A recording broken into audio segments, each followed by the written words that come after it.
Hello again, everybody, and welcome to another fine edition of the Jim Cornette Experience. I am indeed Jim Cornette, and today, AEW tried to jump the shark, but it looked more like Evel Knievel falling into the Snake River Canyon, and the WWE is caught between the rock and a hard way.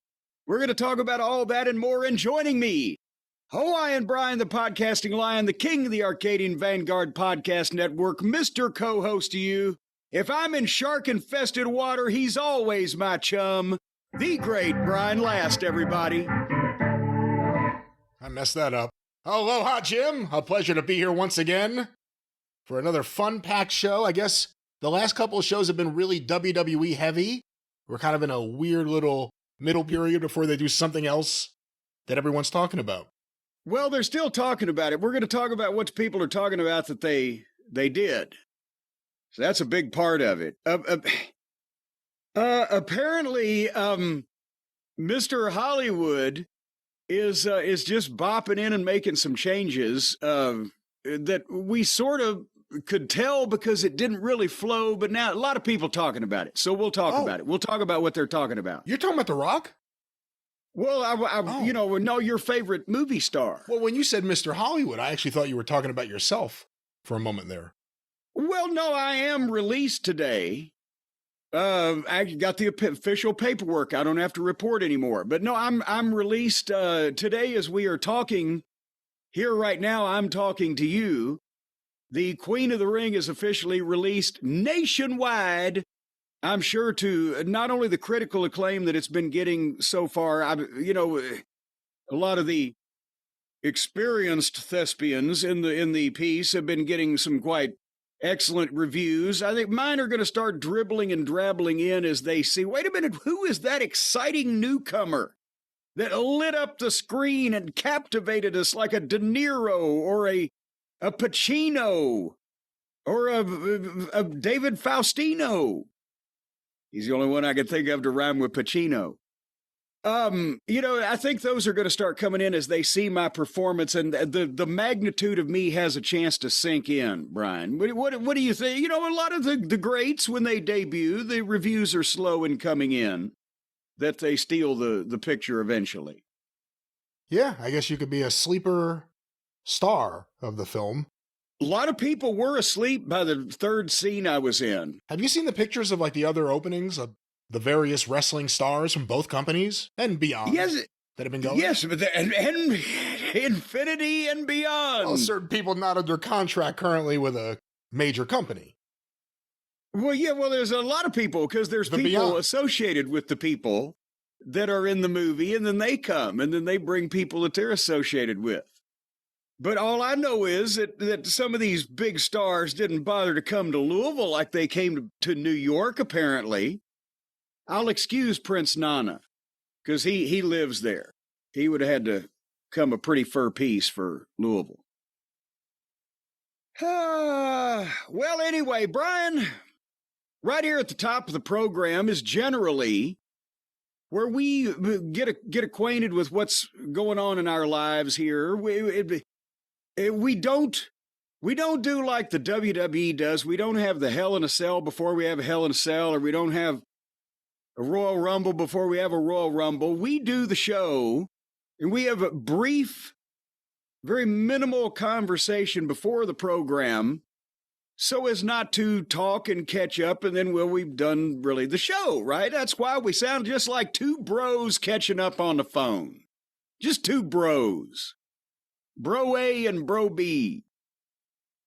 See, we don't, if we had four guys, we'd have to include Bro D. But we catch up. Let's see, it would naturally follow. That was a sleeper joke. Took me a second. Yeah, well, see, I'm a sleeper kind of guy. So we catch up here at the top of the program on what's going on in our lives, and sometimes we just refer to it and gloss over terms. Happy talk, just what's going on. Sometimes it's what's going on in our lives. Sometimes it's what's going on in the news. It's something funny. Something ironic, like rain on your wedding day. That's actually more like just bad luck. But it's something that, some amusement, some people can get some entertainment out of. And Since I talked to you, it's only been a couple of days. There's really nothing entertaining happened in my life, so I thought I would turn to the news because I looked on the Yahoo thing. And there's always the funny story about somebody just doing something really stupid or some crazy thought-provoking thing going on. It just makes you go, or whatever. Something of an entertaining, uplifting, lighthearted, little way to break into the program. I looked at the news today. There is no happiness. There is just misery and fucking negativity in every area of fucking news, of every headline that was an argument in Congress and fucking so-and-so reveals tumors and so-and-so is dead for days before the body was found. I mean, just fucking ridiculous. What the fuck? Even we, with our not only amazing talent, but also questionable taste, can't make fun out of this shit. And then I found something here, and I haven't even clicked on it because I wanted to wait to reveal it to you as well as the world for the first time. But do you remember, as I was there then, in TNA, when they brought in the NFL football player named Pacman Jones? Oh, yeah, we just saw him. He was at one of the WWE events in the crowd. Okay, well, he was, this was, God, almost 20 years ago now. But he was in some fashion suspended for something. And he was, I think, playing for Tennessee at the time in Nashville. So Jeff Jarrett knew every sports team and everybody in Nashville. And they had this guy, he shot an angle, and I think, wasn't he the one where after they shot an angle in the NFL said, but nobody can touch him, so he had to have a tag team match without anybody touching him? Wasn't that the one? It was, it was so long ago, and I wasn't watching TNA, but it was a big deal at the time because he was in the kind of, I think it was a shooting or someone got killed. It was one of those things. Yeah, it was at a nightclub. He was notorious for going out to nightclubs and throwing money around and creating fucking scenes. And I think one of the bouncers got shot. Because I remember, and he was a wrestler. And he was a wrestler. Yeah. We're twin sons of different mothers. The bouncer that got shot and fucking killed or whatever was a wrestler. At the time, people were mad that TNA were even using him. Yes. And you should have seen the fucking retinue. Google it, kids. It's a word that's not used often enough. RETINUE. Of shady associates and affiliates and goofy-looking motherfuckers that this guy trooped into Universal Studios with. And there was one that, and I'm not being racist when I say that That's always a nice start. Well, no, I'm not being racist because he was a white guy. But he was a fat, pudgy-looking, round-faced white guy that looked like he would be Lumpy Rutherford's little brother on Leave It to Beaver, and he was dressed like Swerve Strickland with chains around his neck and the whole rapper gang, whatever the fuck that these people with Pac-Man were doing. They had the whole gimmick, right? But here's this fucking fat, floppy, flat-footed fucking fat white guy that was dripping in chains and bling and fucking whatever, that they were using him to run around and do their errands, and they'd pull up in the fucking limo and the blah, blah, blah. And so anyway, Pacman Jones, and there was a bunch of the guys that go, oh, he plays in the NFL because they're football fans, going up wanting to meet this fucking cretin. But anyway, he was an unsavory person for a number of fucking reasons back then, and now I just looked at USA Today Sports is in a headline. Ex-NFL player Pacman Jones reveals he never used his own urine in NFL drug tests. Oh, no wonder he fits in wrestling. Would you like to, I'm clicking on this now to see how he claims that he did this. Outspoken advocate of cannabis. It sounds like it. And even revealed last year that he smoked marijuana before playing in NFL games. But an interview that aired Tuesday, Jones came clean about how he concealed his marijuana use to avoid getting in trouble under the NFL substance abuse policy, said he never used his own urine in league drug tests. I cheated the program, Jones said. It was Howard Finkel's. Like I was... Poor Fink. No, like I was really good. People don't know how smart I am, but like I can say it now. I don't play no more. But like I've never used my urine for a urine test. Not one time. Sanders, the show's co-host, Deion Sanders, I guess. He's a football feller, right? Oh, he's an amazing athlete. He was a baseball player and a football player, and now he's a head coach. Well, there you go. Well, he tried to tell Jones that such cheating, quote, can't happen today. Oh, yeah. Apparently, he's still beholden to the folks at the NFL, is Deion, because the NFL has made it harder for players to do that. Jones disagreed with Sanders. It can happen if you know what you're doing. Don't say it can't happen, Pop. Hey, Pop, don't say it can't happen. The reason it can't, because they go in there with you right now, Sanders said of NFL drug testers. No, they go in there and watch you pull it out. And Jones said, you can still get them. What does he do? I got the fake dick. It's gotta be a fake dick. You don't think it's like a tube next to his dick that he holds and like there's some kind of apple juice or something? I think no. Here's what's going on is he's got a Swedish made fake dick because you know the drug test guy is going to have to give it a couple of strokes with the 5-knuckle shuffle to get it a little harder just to make sure that he's getting a good look at it. So it's got to be one of those flesh-like fucking things that you can kind of pump a little bit. And then you take the... You seem to know about these things. Well, yeah, and then you take the surgical quality balloon filled with your legitimate urine that you're squeezing between your butt cheeks, and you clamp down on it, and it shoots right out the fucking end of the fake dick. Huh. And it's right into the fucking drug tester's hand. Well, if he wants to hold a cup to it, you know, he can do that too. Wait, does the drug tester hold the cup? Well, no, with me, they just held their hand out, and I would just kind of fill up their palm a little bit. You seem to know a lot about the prosthetic penis market. And well, what's going on it. I worked as a tester, but anyway. And by the way, I made the Howard Finkel joke for anyone who just thinks I was being mean to the Fink for no reason, because that was, I believe Howard Finkel was the one who did the drug test for Hulk Hogan, it turned out years ago.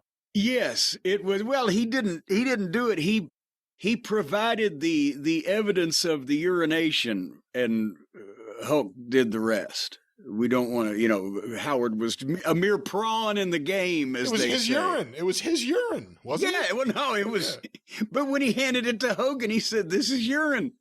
So Hogan thought it was his. But anyway, the point I'm making is, here is old Deion Sanders, old Neon Deion, I think I remember they used to call him.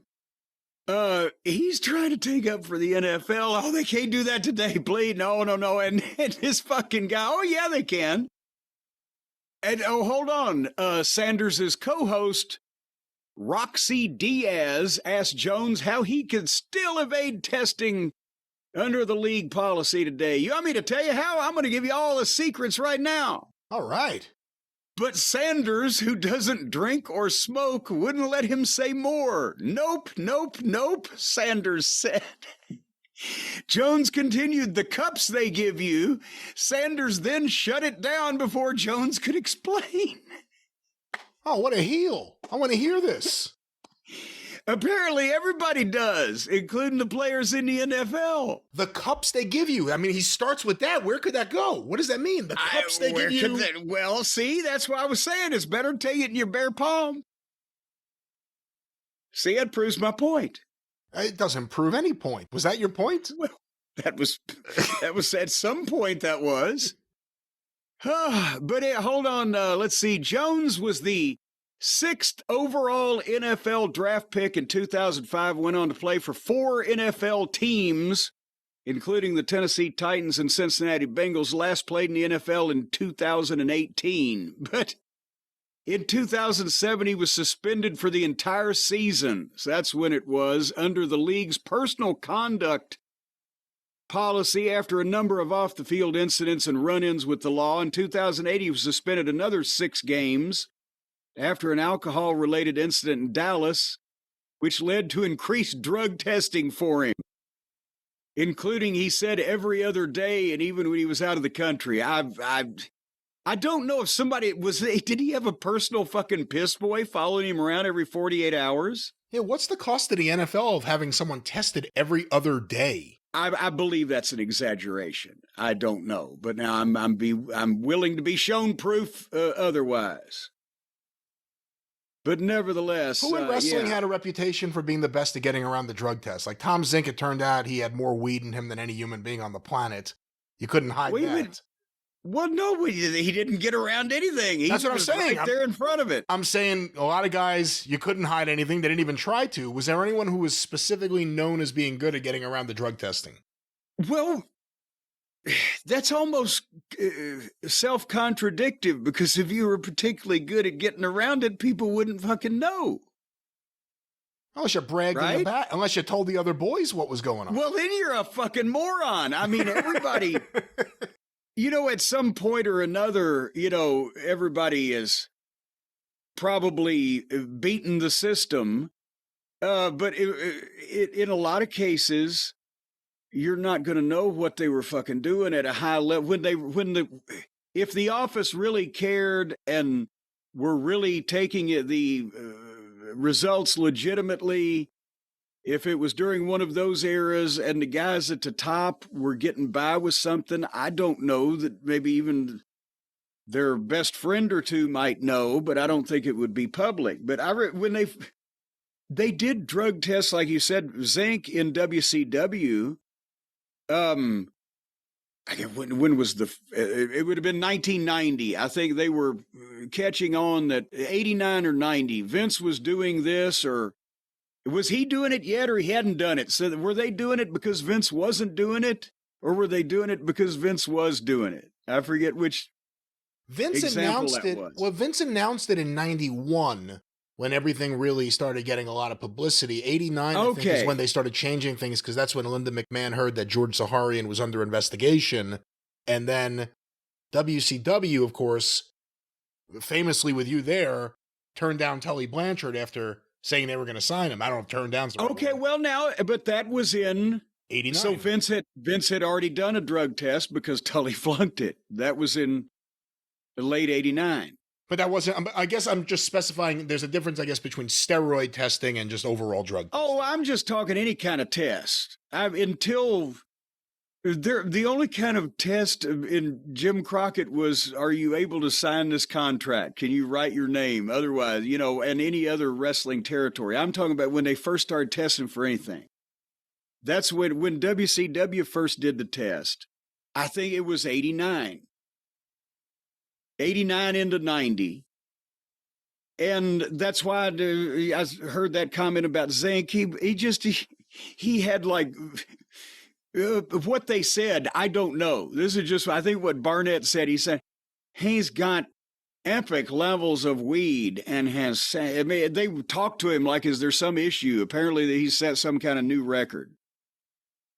But that was the thing, is they were testing because this publicity was starting to come out about Vince, and that was whatever. They were trying to follow it. TBS was the ownership now, so it was a legitimate company. But everybody flunked for something because they didn't. I think it was. We said the only people that passed were me and Ole Anderson, and if they'd have checked for cholesterol, I'd have been out. And if they'd have checked for alcohol, he'd have been out. But they didn't do anything. They just basically wanted to see where everybody was at the first time, and then later on, I think. They started fining people or whatever for marijuana and cocaine, whatever the fuck that they might find. But I don't even know if it was still a couple more years before they started checking for steroids. And then they didn't. And then Vince did. And then Vince didn't. And it was just, there was somebody always beating something with that screwy fucking system and playing, had the old shell game on what they're even checking for. It was ridiculous. Which wrestler? And that was why Hurd gave an excuse for not hiring Tully, because he'd flunked Vince's fucking drug test on the way because he didn't care, because he knew he was leaving. I'm sorry, go ahead. What was your question? Just, were there any wrestlers that would flip out if a drug test was coming?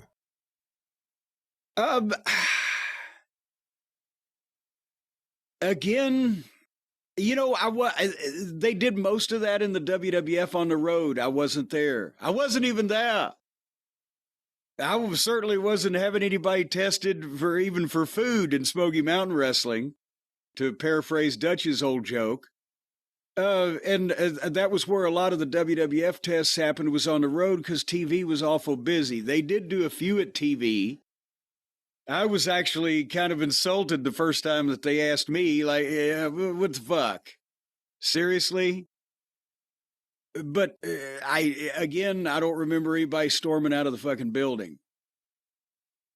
And then we had, with OVW, well, no, I'm just saying with OVW, because it was a developmental program, we had in Kentucky more testing going on from the athletic commission than the office did of those guys after their initial, and that wasn't even as extensive a physical and, health check as they would do later on. Then they didn't, unless somebody had a goddamn issue that made a headline, they didn't send anybody around to make anybody in developmental piss, but state athletic commission every once in a while would, or, check you for fucking steroids or weed or whatever the fuck. But the WWE wasn't even looking that close to those guys then. Was there any kind of change? Did anything happen in terms of from higher up when the thing went down with Lesnar and Waterman? Well, that's what I was talking about. But, in case something didn't make fucking headlines, it didn't make any headlines, but it made the police blotter. And do people know what's going on here? Do I need to preface this? I don't know. I think you may have told the story many years ago, and I don't know if you said both guys' names when telling the story. So, well, that's true. But also, it was in some book, either by Brock or about. Brock's never read a book. Didn't somebody wrote the story? Book by Brock. Well, yeah, by book, by Brock. That's the spot. By book, by Brock. Chapter 2, Animals. Fucking Brock and Ron Waterman call me at home here one night when they're both here in OVW and say, well, we got a little problem.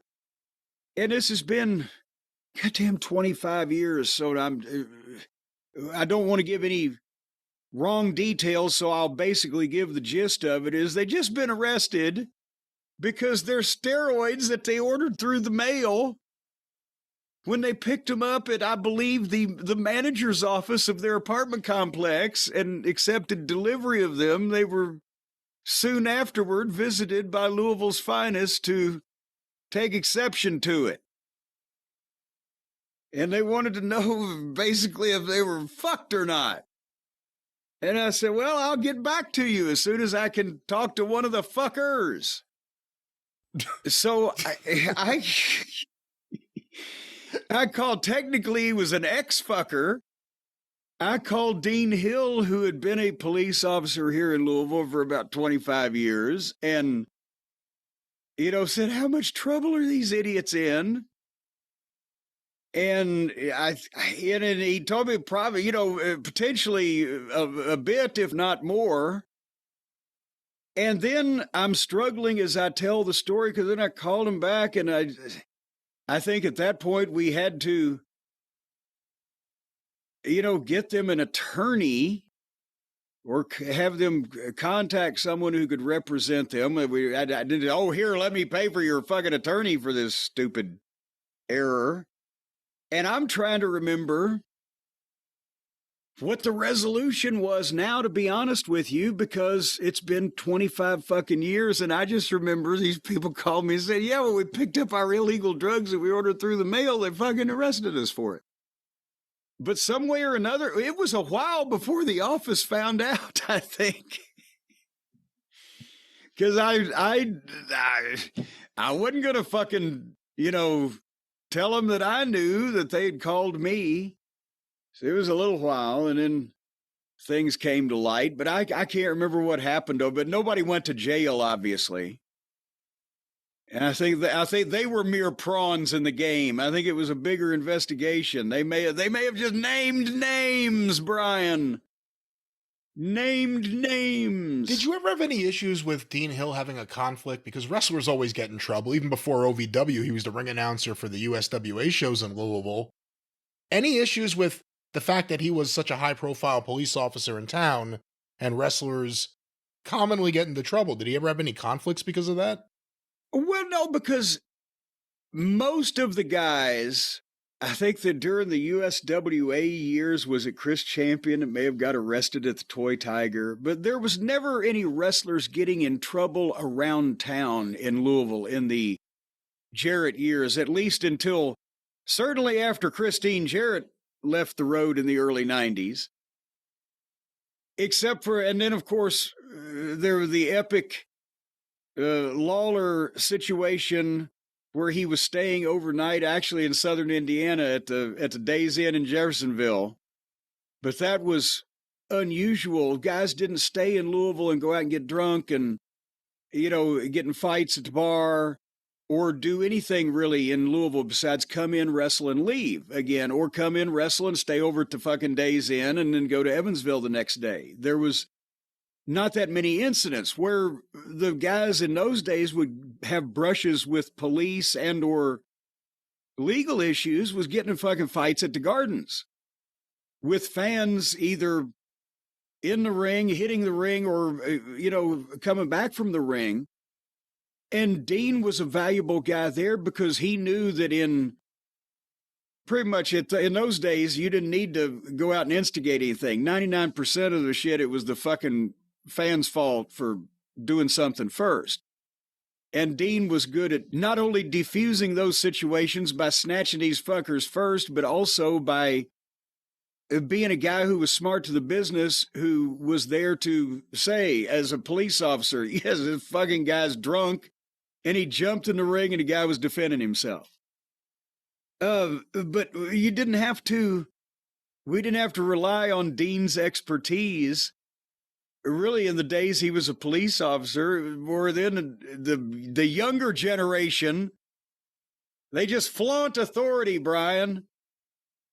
These young kids came along when Dean was already a successful retired announcer / he had horses at a stable at that time / repair service technician / he's always had 18 jobs.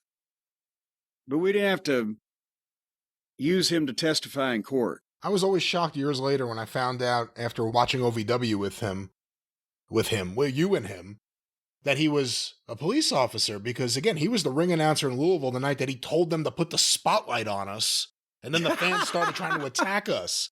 That was good. He's also got a wicked sense of humor too. I see some fans from Smoky Mountain are here tonight, and all of a sudden the lights on us. Like, oh shit.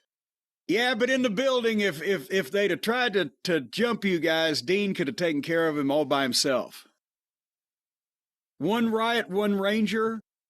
One riot, one hill. See, I'd never caught on quite like one riot, one ranger, but... I thought this opening segment was going to be a hell of a hill to climb. It turned out pretty well. Well, and let's fall off the other side, folks. It's March, and you know what that means. A sale is going on now at JimCornette.com.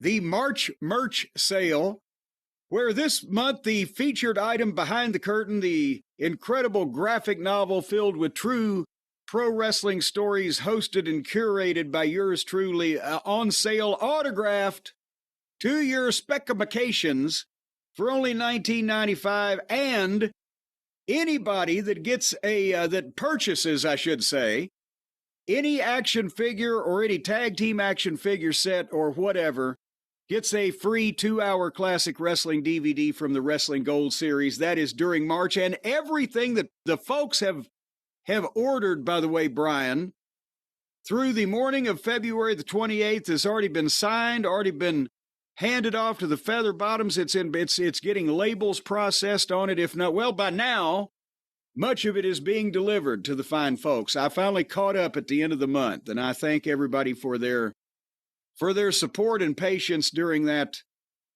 period of time that I was behind. But now I'm ahead. Instead of an ass, I'm ahead. And you know how Hotchkiss Featherbottom is doing these days, Brian. Have I told you this? Have you told me what? How Hotchkiss Featherbottom is doing these days. I don't really know. No. He's off the hard liquor.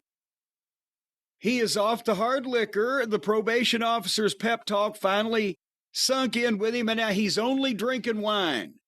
And he's been much happier. So he's trying to make some improvements in his personal life also. And as a matter of fact, I'll have you know that he's even saving money because I gave him the promo code for our new friends over at Naked Wines. And now he gets naked and drinks wine also.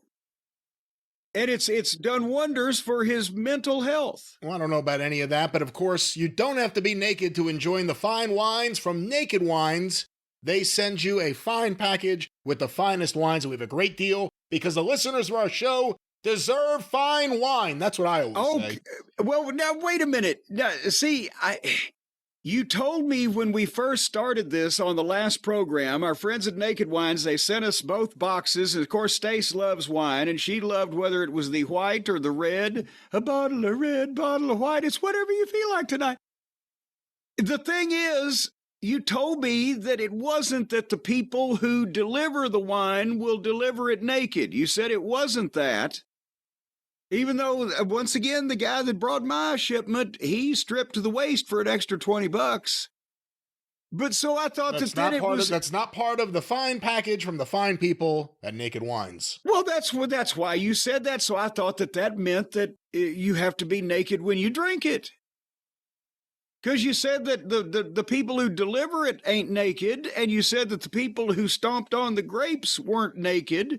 So where does that leave us? It's branding. Of course, Naked is their brand. Like AEW Elite is their brand. What if they have nothing that's elite? They get away with it. It's their brand, but they're not getting away with anything. What they're doing is almost giving away fine wine to the fine listeners of this fine program. Well, yes, this is nothing like AEW at all. This isn't some kind of bait and switch tactic. It's not good wrestling. It's bad wrestling. This is incredible wine because they connect the winemakers and the wine drinkers. They work with the world's finest independent winemakers for award-winning wine, but delivered straight to your door. Over 90 independent winemakers around the world. And the independent winemakers, they're not polluted like the wrestling landscape. The indie winemakers don't jump through barbed wire wrapped tables to stomp the grapes. They still do it the old-fashioned way. They squish them around in between their bare toes. And then they put the whole thing in a bunch of vats, and it ferments and foments and bubbles. Bubble, toil and trouble until finally you get an award-winning wine and boom, they ship it to Naked Wines and Naked Wine ships it to you. And that's what they've been doing over at Naked Wines for 15 years. And for the record, Jim knows nothing about the process to create Naked Wines fine wine, so let's laugh along with him, but know that he has no idea what he's talking about. Well, now, wait a minute. I thought that's the way that they did the wine thing when they're independent winemakers. That's better than because the big companies, well, they'll just put it in some kind of storage bin and stir it with a boat oar, and you never know what's falling in. Giant insects, even small animals could fall into the industrial winemaking vats, and you'd never even notice. But these are independent winemakers that take pride in their product that work with Naked Wines. Well, yes, you hit us with a very true comment there at the end. Independent fine lady, independent winemakers that you can trust because they care about you, because they're not the major company. They are someone who relies on pleasing the wine consumer, and they will please you with Naked Wines. Tell them, Jim. Oh, yes. I don't know why you're so verklempt there, young Brian, because everybody knows you don't want to drink wine with small farm animals, fomented in it. So right now, go to nakedwines.com/JCE, and when you click enter voucher, you can put in my code JCE for the code and the password, and it's going to be worth it, folks. These hoops you're going to jump through. 6 bottles of wine for $39.99, free shipping. That's $40 minus a penny. 6 bottles of wine. Well, I do the math there. Well, that's cheaper than Ripple. That is cheaper than Thunderbird these days, I bet. You can't just... In terms of price. Well, how else what do you mean? The how quality of the wine is outstanding. Cheapness? I'm saying the quality of the wine is outstanding. It's just a matter of they got a great deal for the listeners of this show. That's all I always say. Thank you. There, you have a firm grasp, Captain Obvious. That's the point I'm making. I'm trying to firmly keep you on that track. It's so inexpensive, is what it is. It's cheap. Cheap, I say. It's cheap. It's a mere pittance, a bag of shells that you can throw out your window. $39.99 for 6 bottles of world-class independent wine. Spoodio. That's the point that I'm making. That's right. Bodioti, nakedwines.com/JCE. You click enter voucher. You put in the code JCE for the code and the password. 6 bottles of wine, $39.99, shipping included. They'll bring it to your door. They may or may not be topless, and probably it's up to luck at that point. It has nothing to do with Naked Wines. That is your courier, and there aren't too many topless couriers, so don't worry about that, folks. Well, if you're in a southern climate, a more temperate zone, they may do it in Brazil. Do our listeners in Brazil, can they avail themselves of this opportunity? I'm not sure of this deal that's good for the Brazilian listenership, but... Well, they'll do it down there. Have you seen those beach pictures? They'll do it down there, boy. They're all out there. Well, not a fat person in the whole country. Okay, let's talk about doing it up here and doing it with Naked Wines one more time. What's that promo code, Jim? Yes, bring them to your own home and strip down and drink them. Either by yourself or with a significant other, or potentially any stranger you might want to invite into your home that will take you up on the offer. nakedwines.com/JCE. Click enter voucher. JCE for the code and the password. That's how you get this secret super duper discount price. That's right. From our friends at Naked Wines. And when you get your box of Naked Wine, send us a picture on Twitter and let us see, and we'll give you a grade. We'll grade your selection. Yes. Send us a picture of you naked drinking the wine. No, we don't want that. No. Well, that's what I thought you were talking about. We want to see the wine, not the person. Well, what do you got a frog in your pocket over there? Have you seen some of our listeners? You're going to get naked pictures of who? Well, AEW neckbeard? It's a crapshoot, I know, but still, something might turn up. Well, what will turn up is on your doorstep, Naked Wines. The promo code was repeated about 150 times. See, you just said, turn up on your doorstep, Naked Wines. All right. Well, there's some naked ambition going on in the pro wrestling industry, apparently. I said a lot of people have started to talk about this.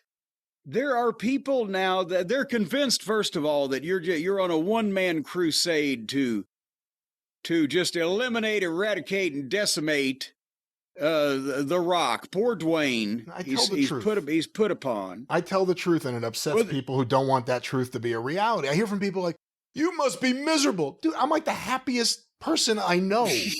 But you're miserable because I'm telling the truth about something you love and don't want to believe. But you'll come around. Mr. and Mrs. Listener out there, everyone else has. This is Mr. and Mrs. First Nighter. Well, there are the segment, though, that believe that you are anti-rock, and I was always, up until somewhat recently, very pro-rock. Because, well, he's a star. He can say anything. He can do anything. Until he started saying anything and literally doing anything. and then it's just become... And then he wanted to become a heel, but then he wanted to be liked for being such a heel. And it started to make my head hurt, and it started to make me think... Because, if Seinfeld was a hit television program watched widely for 8 or 9 seasons, but if there'd have been a 5th member of the regular cast, if it had been the biggest star in the world at the period of time that show, if Tom Cruise had been the 5th guy in Seinfeld, but he had only come in like every season and a half, and then everything circulated around him to the expense of all of the other things that they had going for a couple of shows, and then he's gone. Maybe that wouldn't have worked either. It's just, anyway, that's where I'm at, is that, yeah, Rock is a great pro wrestling personality and a big star, but now I think he's embraced that he can just come in and just blurt out anything or just do whatever, even if it conflicts with things that have been going on, that have been pointed to and led to and planned for months and months and months. And they're saying it again. Even Uncle Dave, who apparently sends The Rock's mother flowers every Mother's Day. I mean, he's been close to the family. Just, love. I think he's in their home movies. And he is even starting to say that, yes, there's talk that he just came in and kind of said, what about we do this? Hey, should we talk about a little of this, Brian? Yeah, I mean, specifically everything that just went down, because obviously after the major success that was the John Cena heel turn at Elimination Chamber, you started hearing from people, see, it was all neatly planned out long in advance. You just have to sit back and be patient. And I think the reality of the situation, and some of us have known it, and more people probably will, and it'll be a growing story, I would think, in the years ahead, is, like you said, Dwayne Johnson swooping in with his own writers, with his own creative, producing himself, doing whatever he wants. And it's a tough dynamic. When I said a few weeks ago there's a Rock problem, this is what I'm talking about. The Rock's agent runs the company. The Rock's childhood friend is Triple H's partner in running WWE and does a great job. And he has a lot more on his plate now because they just launched a boxing company that he's going to be in charge of. What's next? Curling?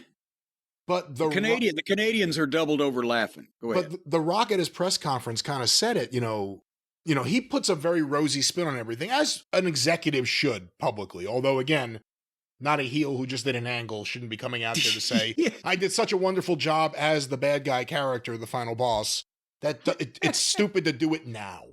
Wait a while. You can wait a while. But he said it. Paul and his team are doing great. And then me and Brian Gewirtz and Maya, my team, we come in and do our thing. So if you have an average year, where the booker, for lack of a better term, Paul Levesque, is laying out everything, not just across Raw, but it's Raw and it's SmackDown and it's increasingly involving NXT, which involves other things now like TNA. There's a whole lot on his plate. And someone just comes in and says, it's time to change creative because this is what me and my team decided we should do without consulting any of you.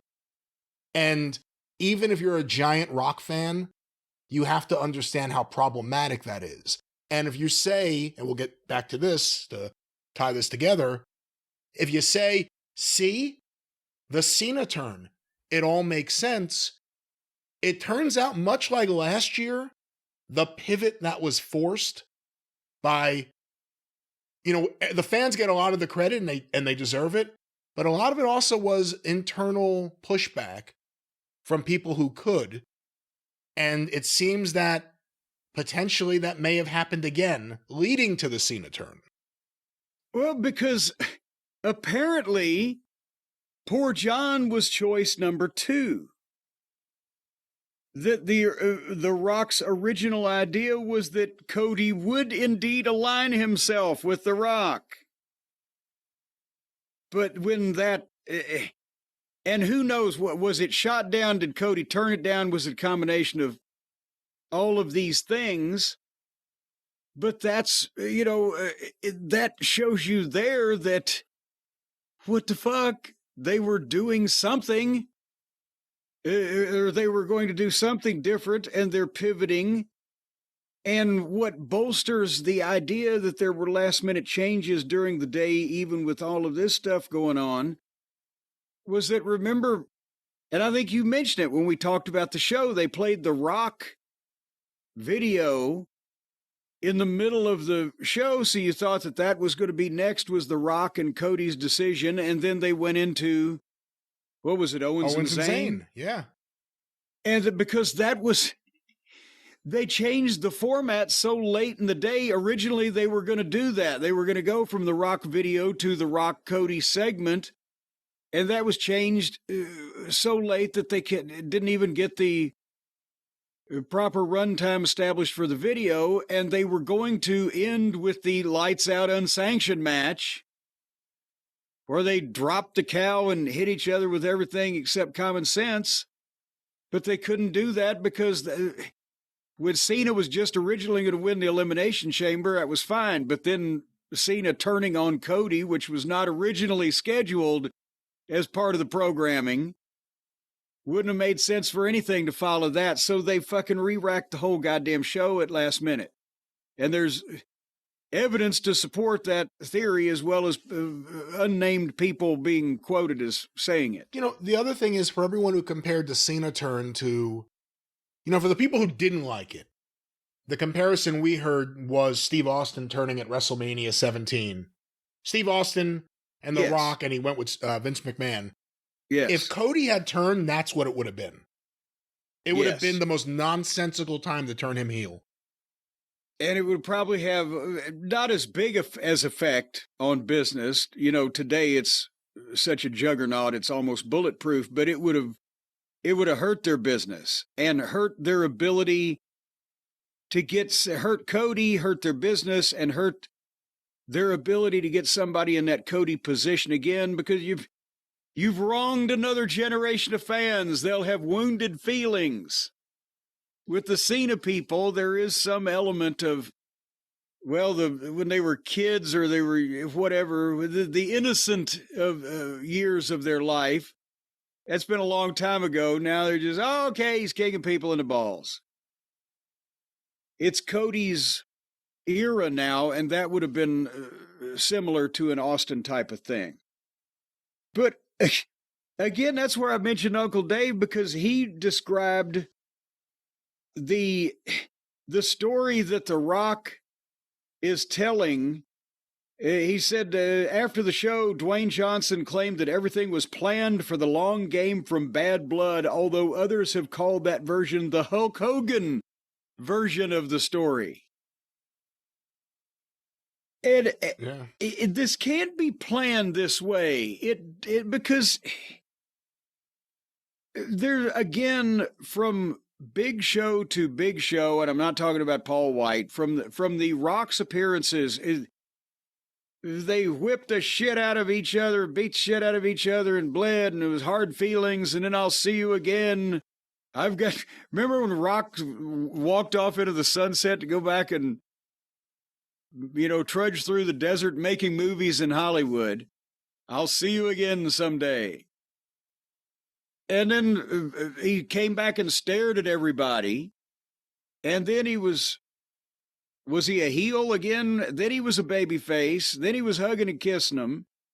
Then he turned back and forth in one promo. Then he's goddamn wiping the guy's blood on a fucking belt with a rap star the day before, or the night before the early morning press conference, where he's telling people that he had such fun creating this such evil character that he just play acted. He's just coming in and doing whatever the fuck. Talk me down. I think the damage that his reputation took from Black Adam affected him. That's not to say he's not still getting big opportunities. He has a deal with Disney. But I think people knowing that it was his creative and his direction and his ex-wife and manager involved, that made that project a disaster for DC and the studio. And I think with wrestling, The Rock's always had a safe place that he can come back to and do almost nothing. And that's one of the reasons I started to not like his on-air performances. Not right now, but a few years ago, because he was doing nothing. It was just coasting to get a nice night out of it. Now he needs it. But now he wants this weird recognition. It's not even approval. It's recognition. You know, when we played the press conference audio, Triple H was out there earlier that night, and to the best of his ability in that kind of setting, kind of walks the line of trying to not completely give away kayfabe. But I'm not saying he's going to lie or work anyone. Right. But at the same time, he's being somewhat respectful and, you know, not just showing you, here's where we hide the handkerchief that comes out of my fucking collar. But he's out there earlier there talking about an overarching, you know, series of questions about the night, about the record, you know, whatever it was, record gate, record revenue, everything's always a record. But then about the individual wrestlers on the show. And then it ends with Dwayne Johnson coming out there like he's running the show. And in a lot of ways, for certain things, he is. And I think that is a problem. And don't just believe there is no problem because The Rock comes out there, an actor comes out there and says, everything's great. We get along great. Everything's working great. And my creative is great. There is a level of not in touch with what's happening right now that The Rock has, and that doesn't take away from the things that work. And by the way, he's still a dynamic television performer. For the people who think like, oh, you can't say anything good about The Rock, I can. Some of you can't face the reality of the bad shit. You go, look at the good shit, that's easy.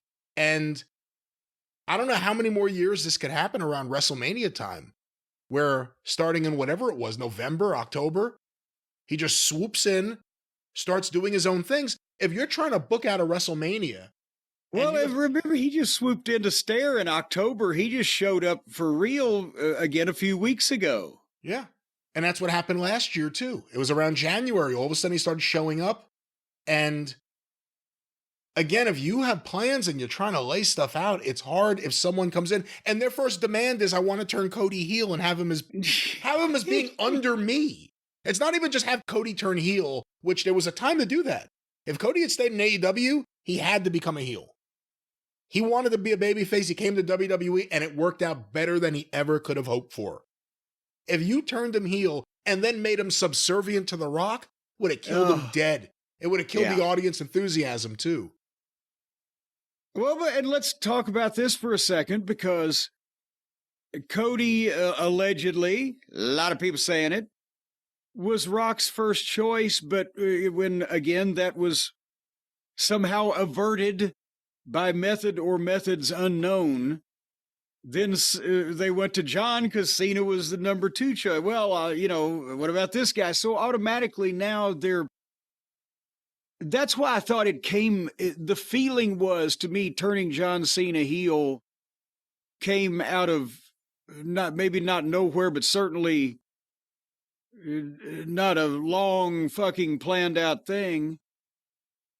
And John said, okay, you know, when they came to him, but now they're taking an idea that was for one guy and they're using the same idea for another guy, and everybody's situation is always different. So wouldn't you just, to me, have started from scratch with an idea, or just left it lay. But nevertheless, now that if I hear that story and that if that's true, that Cena said, okay, I'll do it, because Cody was not going to do it, then it's pretty obvious that he's got to get, as we talked about on the last show, we were shocked. You said, well, he'll turn back at the end of the year or whatever and retire that way. That's probably how they pitched it to him.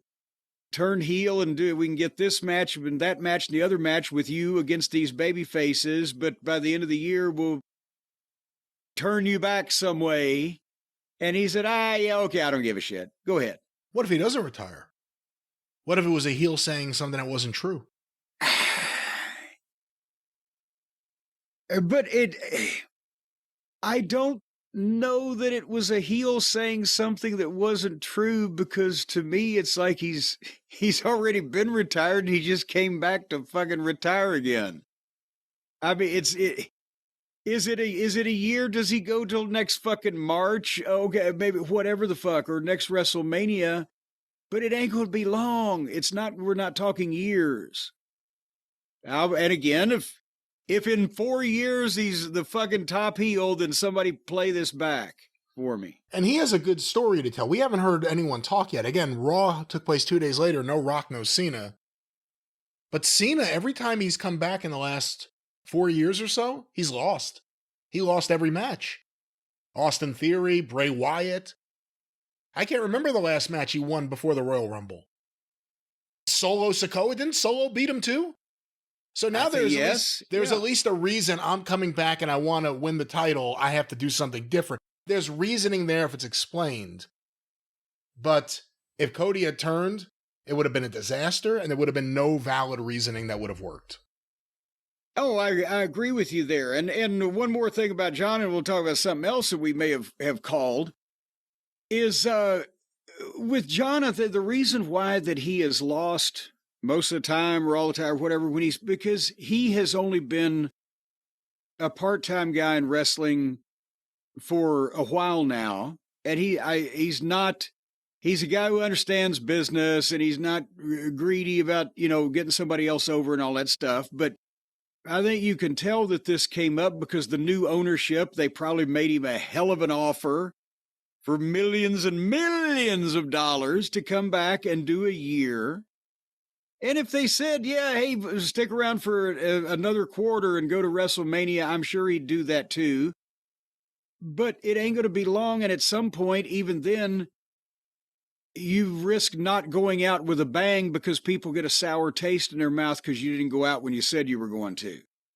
So I think he's probably going to honor mostly and or in principle the idea that he's not going to be in these towns multiple times, because then they've already said the last time in every town, then they're going to lie to all those people that are their most ardent ticket buyers in these markets where he's supposed to be in for the last time.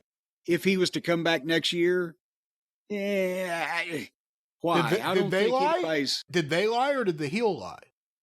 Well, no, that anymore in today's environment, they know it's the company fucking lying, because the people buying the tickets in a lot of cases are the most dedicated consumers. And they'd be like, wait a minute, he just had his fucking last match here 9 months ago. That would be bullshit. I think it would hurt consumer confidence. I don't think any of them want that. All the Office might, but I don't think Cena does. So I'm thinking that somehow by the end of this run, whether it's the year or the fucking run, he will switch back babyface and still be able to go out with somewhat of a bang. He might not win his last match, but he'll go out with the audience's sympathy and appreciation instead of slinking off like a dirty heel.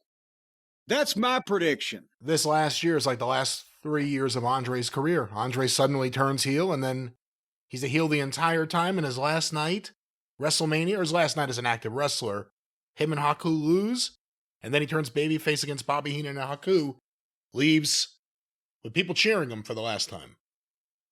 Well, but it ain't going to take 3 years. Right. They'll do it in 1 year. Cena will be still more mobile than Andre was, poor thing. But anyway, one more thing I want to bring up about this whole fiasco at the Elimination Chamber and the turn and the Zabada.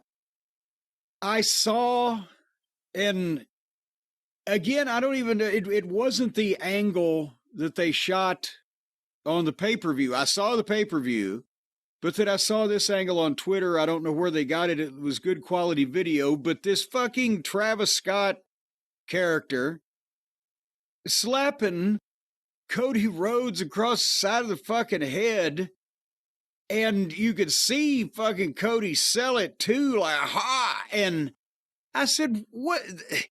You can, this idiot, this Mark in there potatoing people, you can bust somebody's eardrum like that. Because if you slap them hard on the ear, the concussive effect, it's worse than a knockout punch. If that air is forced into your eardrum and it busts it, you can have infections. It's a horrible fucking pain.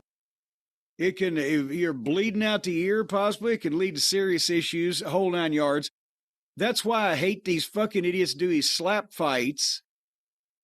You know, one good, well-placed, in the right place slap that somebody sells is good. The rest of them are just needless risk to your hearing. But nevertheless, apparently, from what is being reported, who could have known this? Brian, he busted Cody Rhodes' fucking eardrum and gave him a black eye with the same slap. What the... There were people not happy, and I was amongst them. I don't think you were too warm on it, that this clown was standing around with his dick in his hand, literally once I saw, in the middle of this angle between these great top pro wrestling stars, just because The Rock likes this guy because he's a star to apparently the people that Rock aspires to be a star to and is trying to leech off of his popularity. But otherwise, he was as useful as Adrian Street would say, a spare prick at the wedding in this wrestling angle. And he fucking nearly deafened the most popular wrestler in the company. Your thoughts on whether he should be strung up across a fucking hood of a car and run through a flaming fucking donut? Well, sadly, this is the least amount of people injured at a Travis Scott event. But no, I think when The Rock at his press conference said that he told Travis Scott to lay it in, or whatever he said, you said he wanted to get his hands dirty. I said, well, you better make it look good. You better. And then he went out there and he slapped Cody in the face when Cody wasn't prepared for it. Cena was right behind him after trying to tug him up too. Apparently Cody has a black eye. Apparently Cody has a busted eardrum. And again, I hate to pile on The Rock, but if The Rock books a celebrity and then tells them to go in the ring and do whatever they want or make it look good, and they have no idea how to throw a working punch or slap, and most of us don't, that's a problem. And I said Cody's going to give him his receipt. Trust me, the rest of the locker room is not too happy about it either. It was one of the more unprofessional things we've seen on this show ever. I would love to see Travis Scott in the Royal Rumble now, I'll tell you that. But no, I don't care who it is. If there is somebody in the ring when you are doing an angle, I've never had a fireman that was giving an award for a charity fundraiser when physicality broke out. I've never had one of them unaware of the basic thing is do not do any, just get out of the way. If they get involved, get out of the way.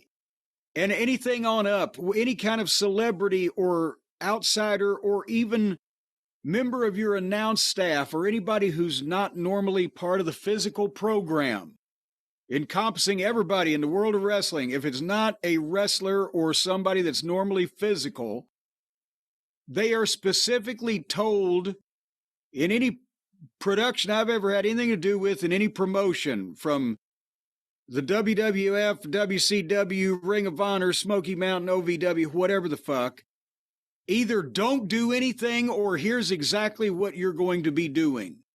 There's no gray area left, like I didn't know what to do, or room for interpretation, like I thought I should do something.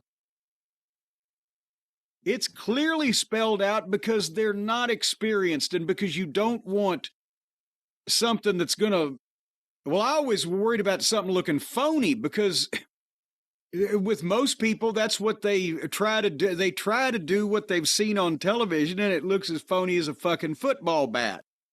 But this guy just committed felonious assault on a guy because he was laying face down with his head turned to the side, basically, and didn't even know that it was coming.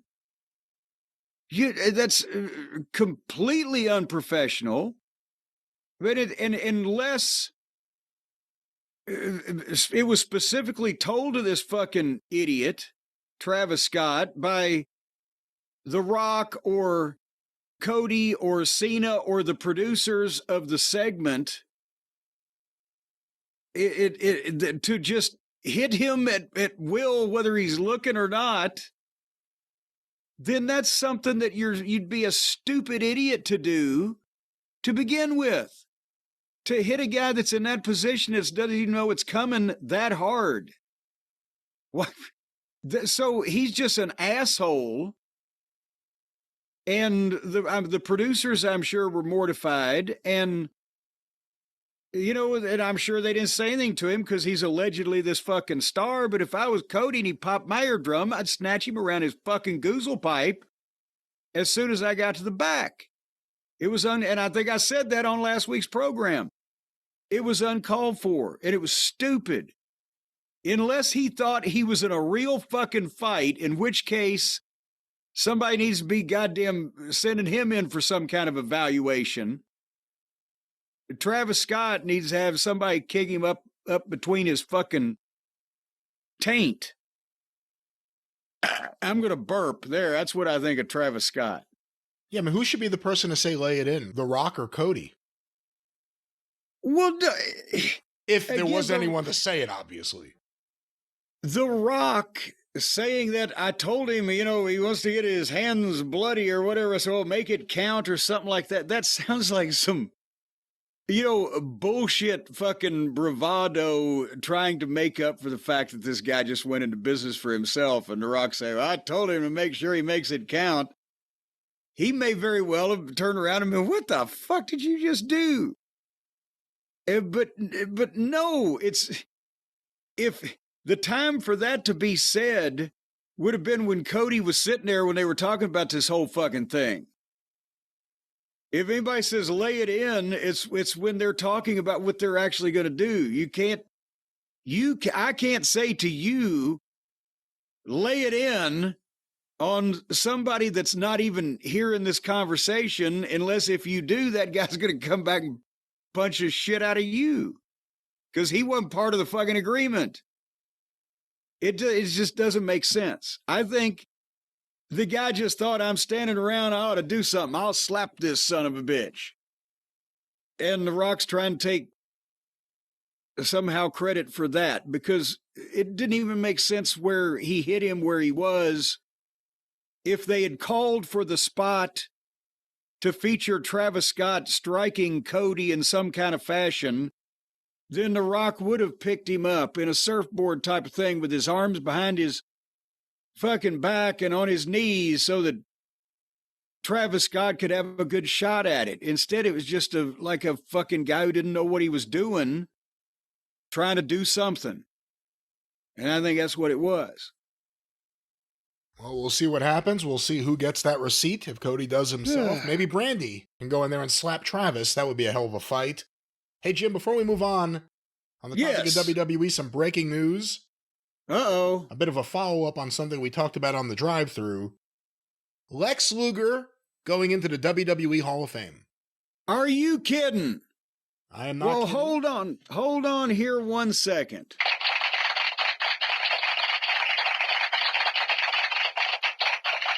Sorry again, that sounds like a comedy club in Poughkeepsie on a Wednesday night, but my big applause is out for repairs.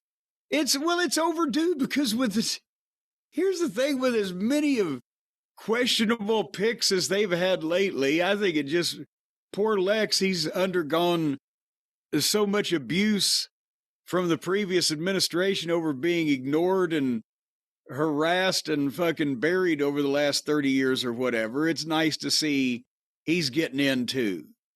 Now that he's a kindly older gentleman, even if Chris Cruz doesn't like him. Chris Cruz won't be doing the inducting, from what I understand. No, I think that would make good television, though.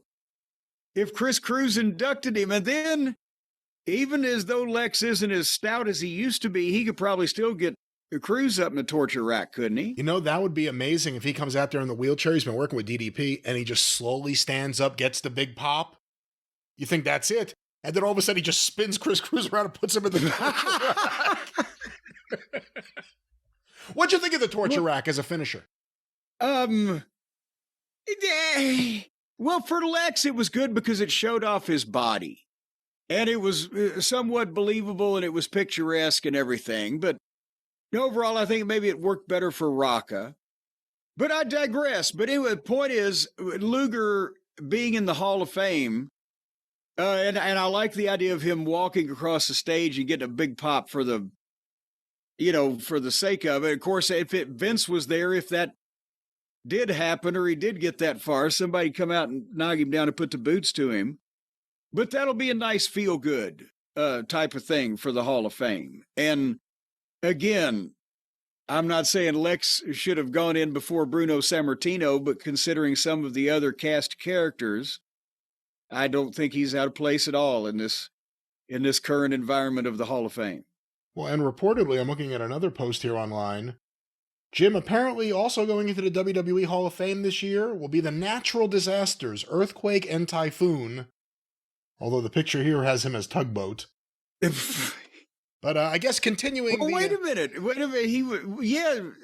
Well, no, you know what? He's the only wrestler that ever shipwrecked himself. The tugboat was caught in a typhoon and grounded on a sandbar. And then he became a shockmaster. But earthquake and typhoon, the natural disasters, WWF Tag Team Champions. Any thoughts on earthquake and typhoon?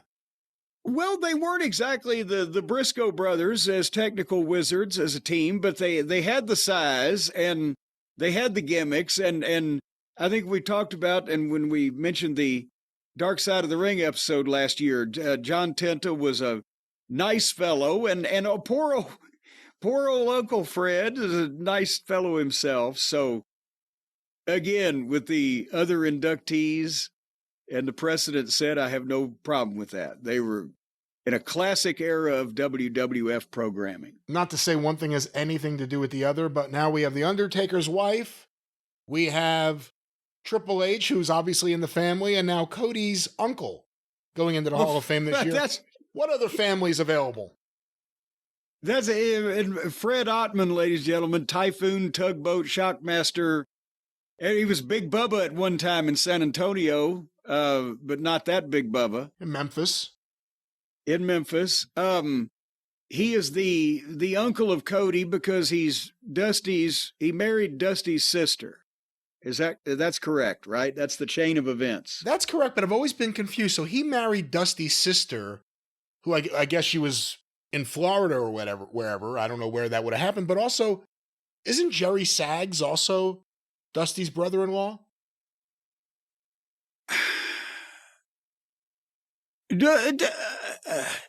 Well, did Dusty have two sisters? That would explain it without any kind of Mormonism or anything going on. Let me look it up and see if it says anything about Jerry Saggs' personal life.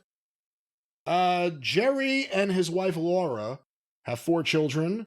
Saggs' sister-in-law, Michelle, was married to the late pro wrestler Dusty Rhodes. Oh, so maybe this is Dusty's wife's sister. Interesting.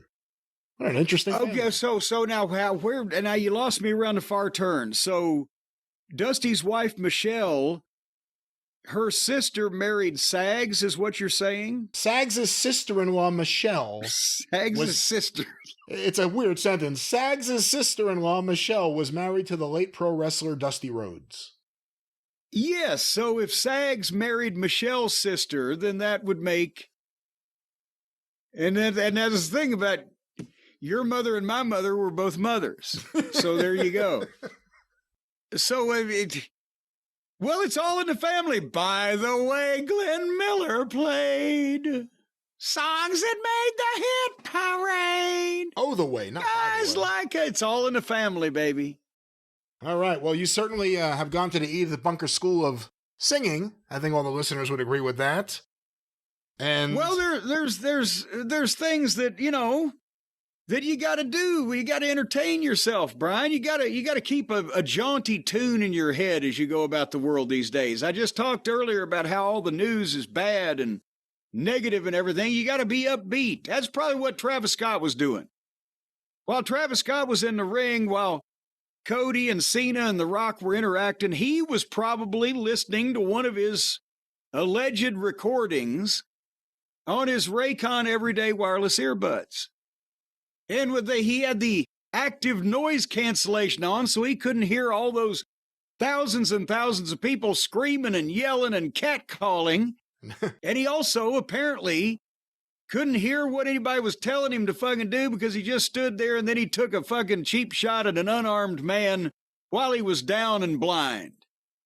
Now Cody that can't means hear. that and now Cody can't hear. Cody will only need one earbud. Cody will soon be advertising the Raycon Everyday Earbud because he's going to be a poor, one-eared son of a bitch. But folks, if you've still got two ears, you need two Raycon earbuds. At least two. If I were you, once again, I'd figure out a way to make it quadraphonic by inserting a pair of these things in another orifice, but it seems like it would work. But the latest Raycon model, folks, is better than ever with a 32-hour battery life and multi-point connectivity that lets you kinky folks pair up with two devices at once after answering a blind classified ad to a post office box. And speaking of battery, with Raycon's quick charge function, just 10 minutes of charging. Just plug this bad boy in for the mere 10 minutes, and it's going to run you for 90 minutes. And you can listen to 2 whole albums on that, or 1 double album. But no triple albums. And watch out for, well, the 45s just throw you into too much mathematics. And Raycon started just half the price of the other premium audio brands with similar features because they want your business. And they want you not only to wear the Raycon everyday earbuds, but Brian, they want you to send them out to your friends, to your family, to your work acquaintances. Get them hooked too. Because once they put these bad boys in their ears and they receive the electronic stimulation sent down from satellites orbiting the Earth, they're not going to be able to take them out. It's going to be like a Pavlovian response. They're going to need their buds, baby. That's how Raycon stays in business. It's a very addictive curare derivative from the jungles of Bolivia that is carefully coated around the earbuds, and it will give you play. Your pleasure zones will be off the charts.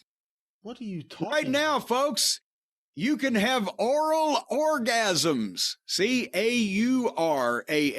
Eargasms. Eargasms. Oral eargasms. Go to buyraycon.com/JCE and you're going to get 20% off of the best-selling everyday earbuds.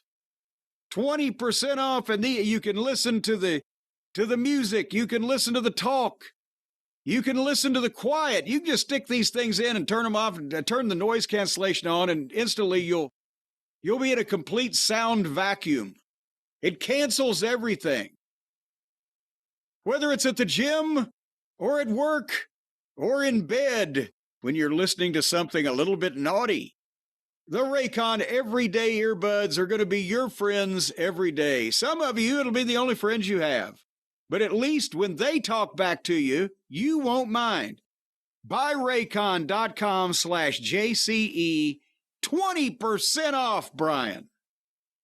Sounds like a great deal. We love Raycon. You will too. Raycon.com/JCE.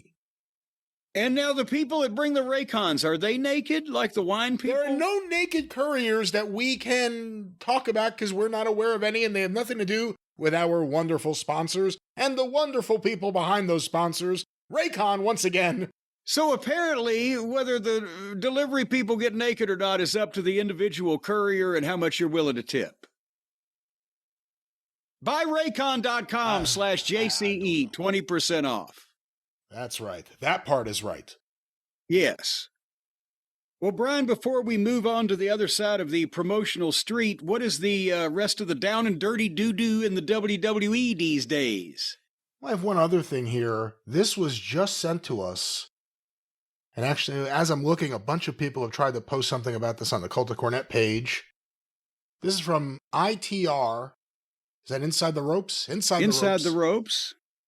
Why Mickie James was replaced on WWE LFG.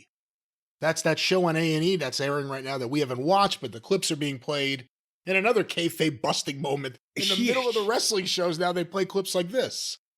Yeah, the wrestling school on television. But yeah, she was originally one of the lady trainers. I didn't know she'd been replaced because we haven't been watching it. But what happened? Either have I, and either did I. Here's what it says here. Either have you. By Sandra Ruth. A new report sheds light on Mickie James being replaced by Michelle McCool on WWE LFG. Back in December, a press release from WWE announced that A&E is strengthening its relationship with the sports entertainment giant as it picks up an in-ring competition series called WWE LFG, which stands for Legends and Future Greats. The show is similar to... The first one is fairly accurate. The second one, I think, may be optimistic at best, but go ahead. The show is similar to Tough Enough, featuring aspiring pro wrestlers attempting to secure a WWE contract while receiving training in the ring from legendary performers of the past, such as Booker T, Shawn Michaels, Triple H, The Undertaker, and Mickie James. WWE LFG has officially been renewed for a second season on A&E, and the announcement revealed that class of 2025 WWE Hall of Famer Michelle McCool had been added to the cast, while Mickie James had been removed. According to a new report from Fightful Select, sources close to A&E indicate that The Undertaker had a hand in this change being made. Sources close to the series told Fightful that The Undertaker would be open to continuing to work on the show if his wife were added to it. So the decision was made to replace James with McCool. The report makes it clear that The Undertaker did not specifically call for James to be replaced or removed from the program. Just for his wife to be added. Just that he wanted McCool involved. So, what are your thoughts on... again, it's a weird era where everyone's getting their family hooked up in WWE. I believe him that he didn't want Mickie James fired. I actually believe him on that. However, what did you think was going to happen? Well, and that's... Again, Mickie James, and besides, they're not saying there was nepotism, but she's married to Nick Aldis, so she's still part of the family. That's right. But the thing is, Mickie James, she was in OVW in 2004. That's 21 years ago, and before that, she had already been working on the independents. She had the best trainers, worked with the best talent, upcoming talent in OVW, the same kind of classes that the Victorias and etc. came from. She worked there for years and then has gone on to TNA and etc. She's got worlds of experience in a variety of companies against all kinds of opponents. And so if you're going to have somebody training somebody, well, that sounds like that would be what you want. But so the same thing I said when they presented Michelle McCool with, you want to be in a Hall of Fame, couldn't she say, I don't want people to think it's because it's gonna be because of The Undertaker. And the same thing here. Who did she work for 3 years? Was that the length of her career, or was it that long? Or we had a bunch of people said, "Oh, she was the greatest thing ever" during the period of time you weren't watching the show. So we can't really disprove that. I didn't watch the show in a dedicated fashion, but I always kept up with Raw. Like every wrestling fan, you never completely turn away. Everyone knows that's true. You could say I turned away. You know what? We could still talk about wrestling, though. But I paid attention to what was happening. I always hoped something would pull me back in. That's why I was here, for things to pull me back in. They sucked. Michelle McCool was a diva who, like, transferred into having a job on the roster. At the time, as it was happening, I don't remember anyone saying that woman should train others. Well, that's the point. I would want the same thing with the Hall of Fame announcement. Do we remember does anybody talk about a great Michelle McCool moment? Have they been played on these endless documentaries and rehashes of WWE history? Has any great Michelle McCool promos or matches been highlighted? So I don't see how that you could make a case that of anybody that's available to him that she would be the best trainer of the female gender. But there you go. There you go. I see here another report. Nick Khan is insisting on Killer Khan being put into the Hall of Fame. Here's a quote. I don't have any family. This is as close as it gets. But cousin T-Joe, is going to have to be the one to induct him. Yeah, like I said, I don't think The Undertaker wanted Mickie James fired. At least I hope not. But what did you think was going to happen if you say, if you don't add my wife, I'm leaving the show? What did you think was going to happen? Yeah, well, it's not a Cecil B. DeMille production. They can't have a cast of thousands. How many people can you listen to? She was already the only female trainer of the list that you rattled off there. And, you know, I always liked her name in OVW, Alexis Lurie. I always thought that was such a great name for a female wrestler. Except it was unfortunately, she had been using that beforehand, so they weren't about to let her get away with that. Anyhow, would you like to talk about what apparently Tony Khan can't get away with anymore? I'm thinking, as I watch this show from March the 5th, AEW Dynamite, when I say this show, I don't think they're at a point where anything can turn this. Can they come back from this at this point? I was teasing about they tried to jump the shark and missed the jump and landed like Evel Knievel in the Snake River Canyon. There's nobody they can sign that will make a difference. They've nullified their $1 million acquisitions already. The homegrown talent they have is nullified or nil anymore. The ratings have backed. And they can't get out of their own way. They will find some way, even in advantageous positions, to make this thing look like it's goddamn amateur hour. And I mean, there was nothing as blatant as last week Chris Daniels was knuckling his own face on a fucking drive-in movie screen in front of their most faithful fans. That had to be, what the fuck? But it just looks... The WWE is having drone shots flying into stadiums and up a goddamn fucking top babyface's nose with precision like a network production. And they've got their top guys cutting promos out back of the building like they're out in the fucking hood. It looked like the back of the Tupelo Sports Arena.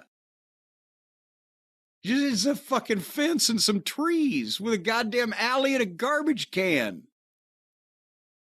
Am I overstating this? How low rent they've... And the Memorial Auditorium in Sacramento, inside it looked great. It's an old building with the ornate movie palace stucco or whatever the fuck. It was full because it seats like, 2,500? It looked great inside, so they spent an inordinate amount of time shooting the outside where it looks like it's in a goddamn residential neighborhood that's seen better days, and if you walk 2 blocks to the right, you could probably find some crack. Yeah, see, I like the MJF promo, but the location, it just looked like, hey, let's go behind the building. Yes, that's where they were. Next to the production trucks, but it wasn't like they were behind the goddamn New Orleans Superdome or the fucking Jello Pudding Center in Butte, Montana, even. It was a fucking hood. The other thing I want to say, based on what you're saying here about the production and everything, and it was hard to, it was glaring watching this coming off a weekend where WWE ate up the conversation with their big show and then Raw, and just the energy and the feel and the look, and then you go to this. I've watched NXT several times recently when they're, out of town, I guess we would say. On the road. They do a better job than AEW of shooting the smaller rooms and making it have a feel. AEW, it feels like, let's go to a room and shoot it. Like nothing ever feels like it's done to, I don't know, bring you in. It feels like you're watching from a distance. I don't know how to explain it. Not that I don't want the Steadicam. That's maybe not the best example, but the way NXT has shot these smaller rooms brings you right into the action. It still feels like there's a big disconnect. And a lot of AEW's fans feel like people going to the zoo, just looking at the animals. It's a part of it is that again, planning and preparation. And it seems to me like there's a lot of this that I've seen it in Ring of Honor in the day and in other places that I've been, MLW, any place with a lower, but TNA sometimes, where you go out, they say, just go out and shoot something. And definitely back in Smoky Mountain or the Territory days, go out and shoot something.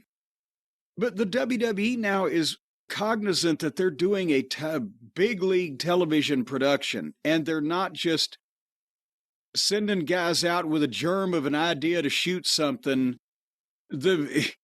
The locations thought is put into them. They've got a full crew, including a producer. When the guys, and again, a lot of this comes down to, we talked about Tony Khan and AEW not having production meetings, but Tony Khan not having shows done. Is this, in some cases, this shit's live. In some cases, it's pre-tape, but is that their only shot at it?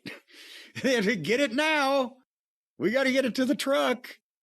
I've been in that position on low-budget fucking productions. So, but it's just that they, again, inside this building with it full and the old-style arena, it looked good in an underground, vibey way. So they did everything they could to open up and find out that, the back of in the back door is a goddamn alley with nobody there. There's like one car passes in the background of MJF's fucking minute promo. Or they went to the front later on. So, oh my God, when we get to this. So Wheeler Useless could walk into the arena with purpose when he walked up empty front steps on a residential side street of a goddamn sleepy town.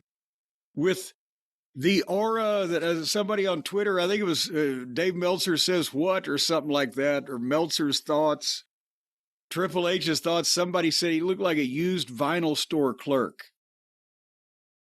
But they're showing this, and they're showing the old parts of the building in the back where it looks like they're in a goddamn.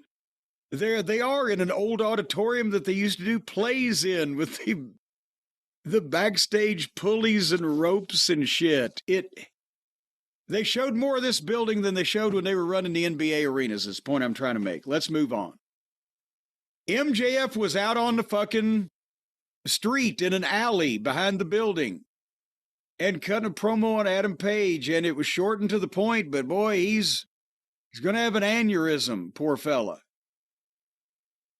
And then we went into the building for the contract signing, for the fucking pay-per-view main event that's going to take place in 9 days from this very moment that they're doing the contract signing. Seems like they'd nail these details down.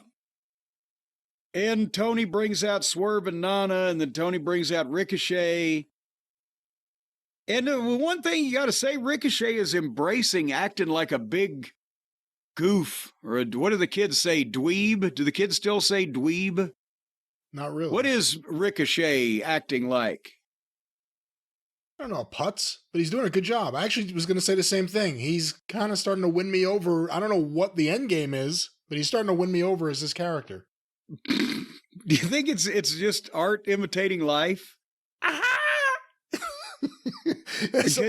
Someone said he laughs like Raj from What's Happening. Well, he's the one that argues with individual fans on Twitter, like, I know you are, but what am I type of level shit. But is that a gimmick? See, that's the question. That's what we don't know. How nuts is he? But this was before they switched him fucking heel. Oh, that's true. Yeah. Anyway, Ricochet said they asked about the robe, Prince Nana's robe, the embassy robe, the coat of many colors. Where he said, don't worry about the robe. It's being upgraded. It's being modified. And he says, at least I'm here, Swerve, so you don't have to worry about somebody burning your house down again.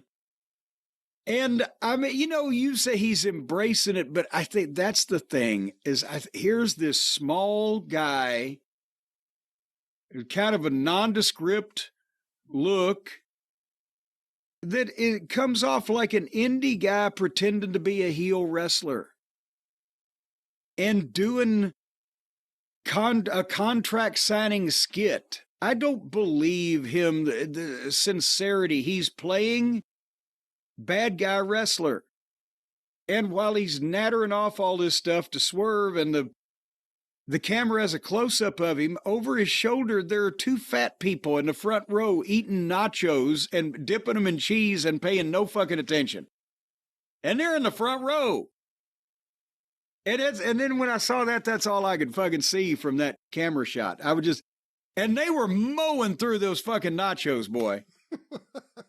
Go back if anybody's got it on your DVR. I didn't notice this. When he is talking, watch, I'm telling you. There's one on the left doesn't have a waistline, he's got a coastline. Hey, but anyway, so yes. No, I didn't know if you were going to go back to the contract sign. I was going to ask you what you thought of Swerve's mic work here.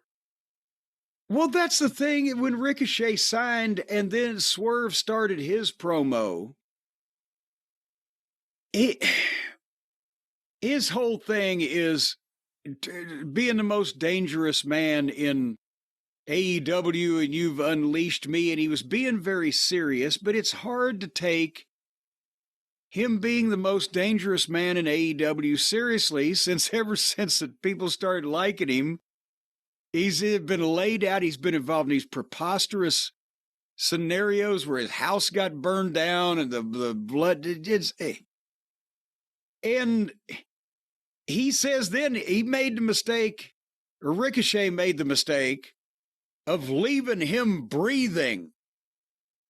Like, Ricochet doesn't look like he could kill time to begin with, but people know that there's going to be no death involved here unless it's accidental, and that probability increases weekly with what they do, but nobody's going to kill anybody. And then the fans started chanting Swerve's house, but randomly while Swerve was talking. He didn't call for it. That's all they want to do now. When they see Swerve is chant Swerve's house. Whose house? Swerve's house, because that's their time to do something. But it threw Swerve off his promo because they just started chanting in the middle of his fucking interview. And, Swerve said Ricochet is going to be known for me kicking your ass and your ring announcer wife, and I'm going to end you. And Ricochet got pissed. But, I mean, he had the aura and the people supporting him at one point. We've talked about that was months ago and months, and as soon as they decided to make his baby harassing and fucking home invading, make him a baby face, then he's been ever since, hadn't he? And poor Nana, just a wishy-washy fucking dish rag being passed around. That's why I asked you about what you thought about Swerve's mic work, just because I was kind of blown away how it seemed like he was having a tough time saying whatever he wanted to say. He had a lot of it probably in his head. He stutter-stepped a few times. But no, I think The enthusiasm for the Swerve's House chant is up. The enthusiasm for his promos and matches, maybe not so much. And I'm not looking forward to the match, but, the Ricochet character as it's developing, it is at least I'm interested in that. At least I'm interested in that. And we'll see what happens there. How many times are they going to take the biggest babyface free agent on the market and make the people boo him out of the building? What'd you think of the line about Samantha Irvin? Well, they went ooh about that just because that sounds inside, right? Well, because they all know that she was a WWE ring announcer. Well, yes. And that was the ooh moment, but then when Swerve signed the thing and the fans were chanting, holy shit, because he mentioned I didn't actually mention by name his wife, but he mentioned his wife.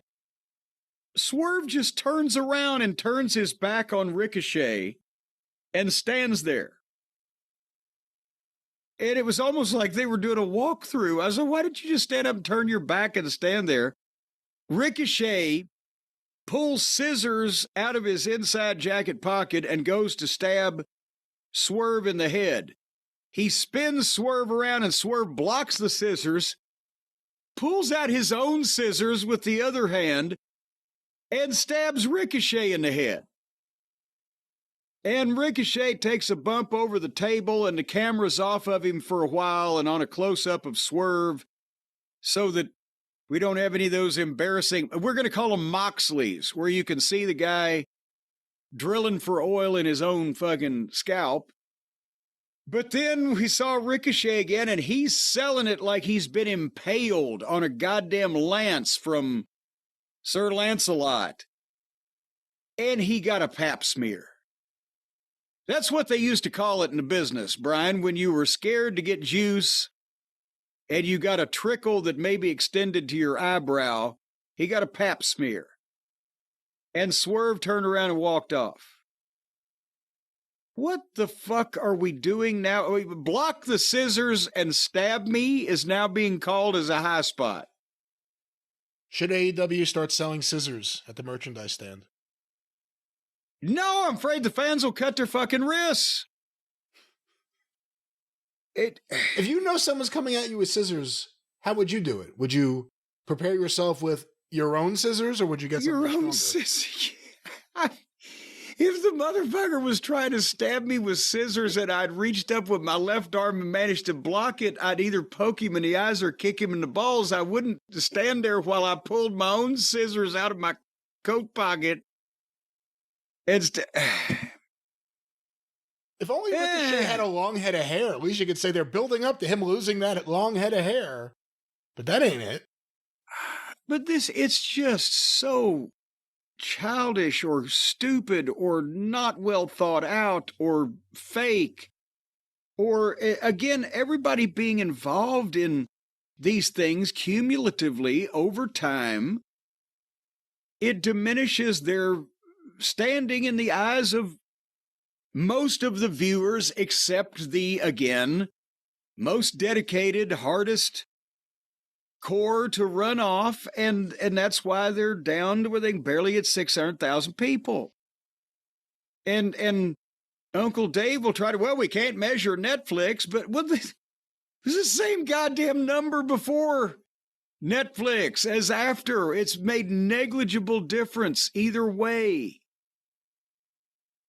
There wasn't a drop of any kind, and there hasn't been a rise because nobody's fucking. And I say, oh, goddamn, now that I can finally see AEW on, what is it? Not Netflix, but Max. It's changed my life now. No.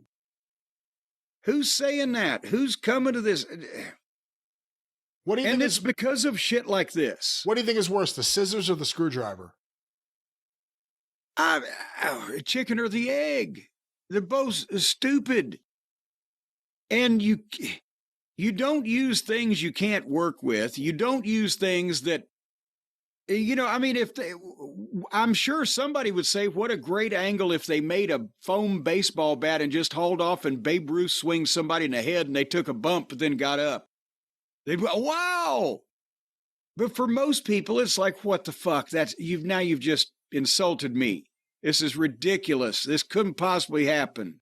It's just a bad program with bad acting and bad stunt work. And when they go through fake walls, bad special effects. And that's why I'm saying it, and it's just over and over now, and that's why everybody's been diminished in the viewers, that they're down to almost half of where they were regularly 5 years ago. And yes, the WWE is so much better, but AEW is legitimately worse. And they have run off a bunch of people that were watching their program for a while that don't anymore because this kind of just goofiness. Anyway. And speaking of goofiness, the AEW pay-per-views will now be on Prime Video. Brian, what's that? That is Amazon's streaming service, Prime. It's something where they have a lot of videos that are included with your Prime purchase, or a lot of things you can watch. Your Prime membership, I should say. I can't speak today. And apparently this will be more like a pay-per-view situation. It'll be available for purchase on Prime. It's not coming with Prime. Either way, I think it's a good thing. Obviously for AEW, another platform you're on. For anyone complaining, but it's not free. Well, I mean, unless Amazon's It's a pay-per-view. Yeah, Amazon's not saying, hey, AEW, we'll pay you to come be over here. They're saying, we'll let you sell your pay-per-view over here. And that's a good thing. Well, regardless, does it get at some points more confusing for people? Well, you can see, instead of, I'm on Netflix, or I'm on Fox, or on whatever, well, I'm on this and that and the other fucking thing, and you can do this also. Does that confuse the advertising? Well, I don't know about the advertising, but the fan, you wonder. I mean, here we are, March, and the pay-per-views aren't available on Max. You know, I can't just tune into Max and watch it. You know, I can watch, allegedly, Dynamite and Collision live. That's not even available the next day the last time I checked, and they have an archive going back to 2019. But the pay-per-views aren't streaming there. AEW's big win with Max, beyond the money, would have been, you'll carry everything. The way WWE is treated by Netflix and Peacock. No one's treating AEW that way, and that's what they really need. But they also have to perform as well. And you know, it's just, again, going back to this, it's another platform the pay-per-view is on, and you want to be on every platform you can. In a dream world, you want a streaming partner who's going to pay you a shit ton of money, and you don't have to worry about pay-per-view ever again. Well, you know what? We don't have to worry about talking too much in detail about the next match, because it was an 8-man tag team match with Mark Davis, Brian Keith, Brian Cage, and Lance Archer against Will Ospreay, Powerhouse Hobbs, Mark Briscoe, and our little puppy Pockets. And again, besides that 8-man pulled out of our ass, besides the fact that this gets busier than Grand Central Station at 5 o'clock on Friday afternoon, with stupid subplots and ridiculous red herrings and time-wasting, time-killing, momentum-killing bullshit bad acting. We first had to suffer through 15 minutes of this match for no reason. Because there are 3 legitimate talents out of 8 guys, Ospreay, Hobbs, and Briscoe. Briscoe's been completely nullified. Hobbs has been completely nullified. And Ospreay's still supposed to be one of the top guys. And they're fucking around with this bullshit for 15 fucking minutes. And they put Pockets in there. So you can't take it seriously. It's just more indie bullshit. So, as I said, it took 15 minutes, and Ospreay beat Brian Keith by swinging his elbow forcefully over the top of Brian Keith's head, missed him again with the thing. 1, 2, 3. But then suddenly, this 30-minute afterburst starts. Davis comes in. And by the way, have I mentioned his ass is bigger than Sacramento? You have. He's just... Unfortunately, that's all I could see now. And once you see it, you're like, yeah, this guy's got a big ass. I don't know he's filled with... He's filled with fucking sand. So he jumps on Ospreay's back and grabs him in a sleeper and holds him. And Archer and Cage are getting sloppy heat on the other baby faces, and they double powerbomb Hobbs on the stairs. I'm like, for fuck's sake. And then Davis basically, Ospreay never got out of the sleeper. Davis choked him out. You remember that famous night on Raw when the Brooklyn Brawler choked out Stone Cold, right? So he just choked him out while Archer and Cage, without taking a lot of effort, beat up the other three baby faces. And then they play music. And out walks Kyle Felcher. And when I say walks, I mean walks. He meanders, as Aunt Lola would say. He strolled to the ring, trying to look all bad and tough. And while he was doing that, Ospreay is laying down in the ring, having been put out by the sleeper. And Archer standing there with one foot on his fucking head. Again, Lance Archer could have been a talent for them years ago before they ruined him. And right now is meaningless. And you got a meaningless fucking guy standing on the neck of your top baby face. And then Kyle gets in the ring, and Archer and Brian Cage hold Ospreay, and Kyle hit him with a bunch of fake girly punches. And then he started shoving and yelling at Mark Davis, who's the one who choked Ospreay out to begin with.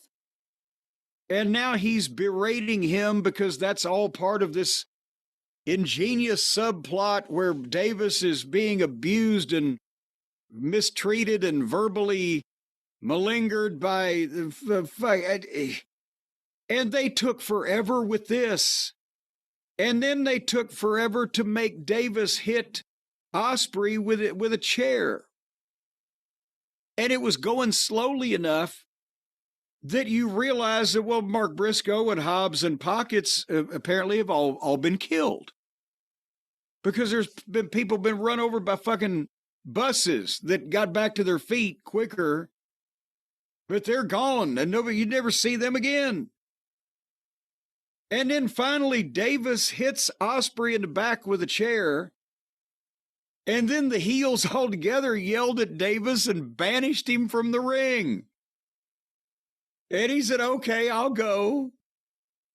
And then Felcher sets up the chair in the ring and slowly picked Ospreay up and gave him a brainbuster on the chair and then posed.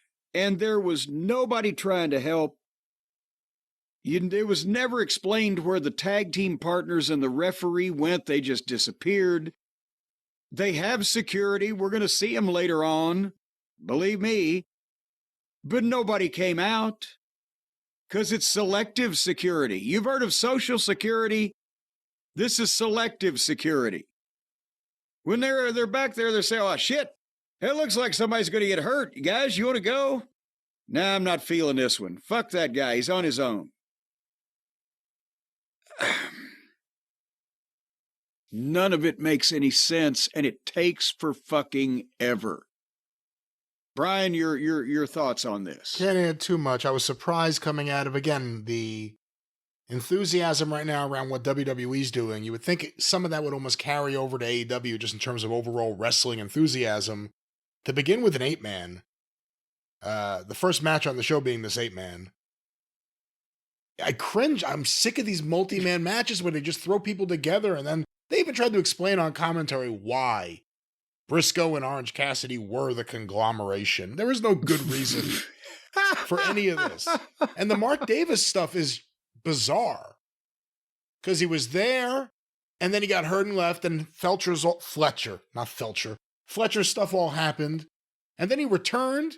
They did a little thing with him, and then he was gone again. And then they brought him back now as a heel with Callis. And then they go right back to the heat between, or the issues between him and Fletcher. I'm not a fan of any of this. And it went on a long time. Yes, very long time. You know what happened to me, Brian? It took so long for this thing to happen. Do I know? My hair got grayer. How's that possible? My hair got grayer during the time that this match took to take place. And I'll have you know that I don't have much time left on this earth. I know I'm closer to the end than the beginning, and I'll just be damned if I'm going to let these people turn me gray. So every night now, after I finish watching AEW Dynamite, I'm going to turn to our new friends at Simpler Hair Color, and I'm going to color my hair back to the way that it looked before I started watching that television program. Every week from now on, no longer am I going to wake up on Thursday mornings looking like I've spent the night in a haunted house, Brian. Because with Simpler Hair Color, I can just easily just wash that gray right out of my hair.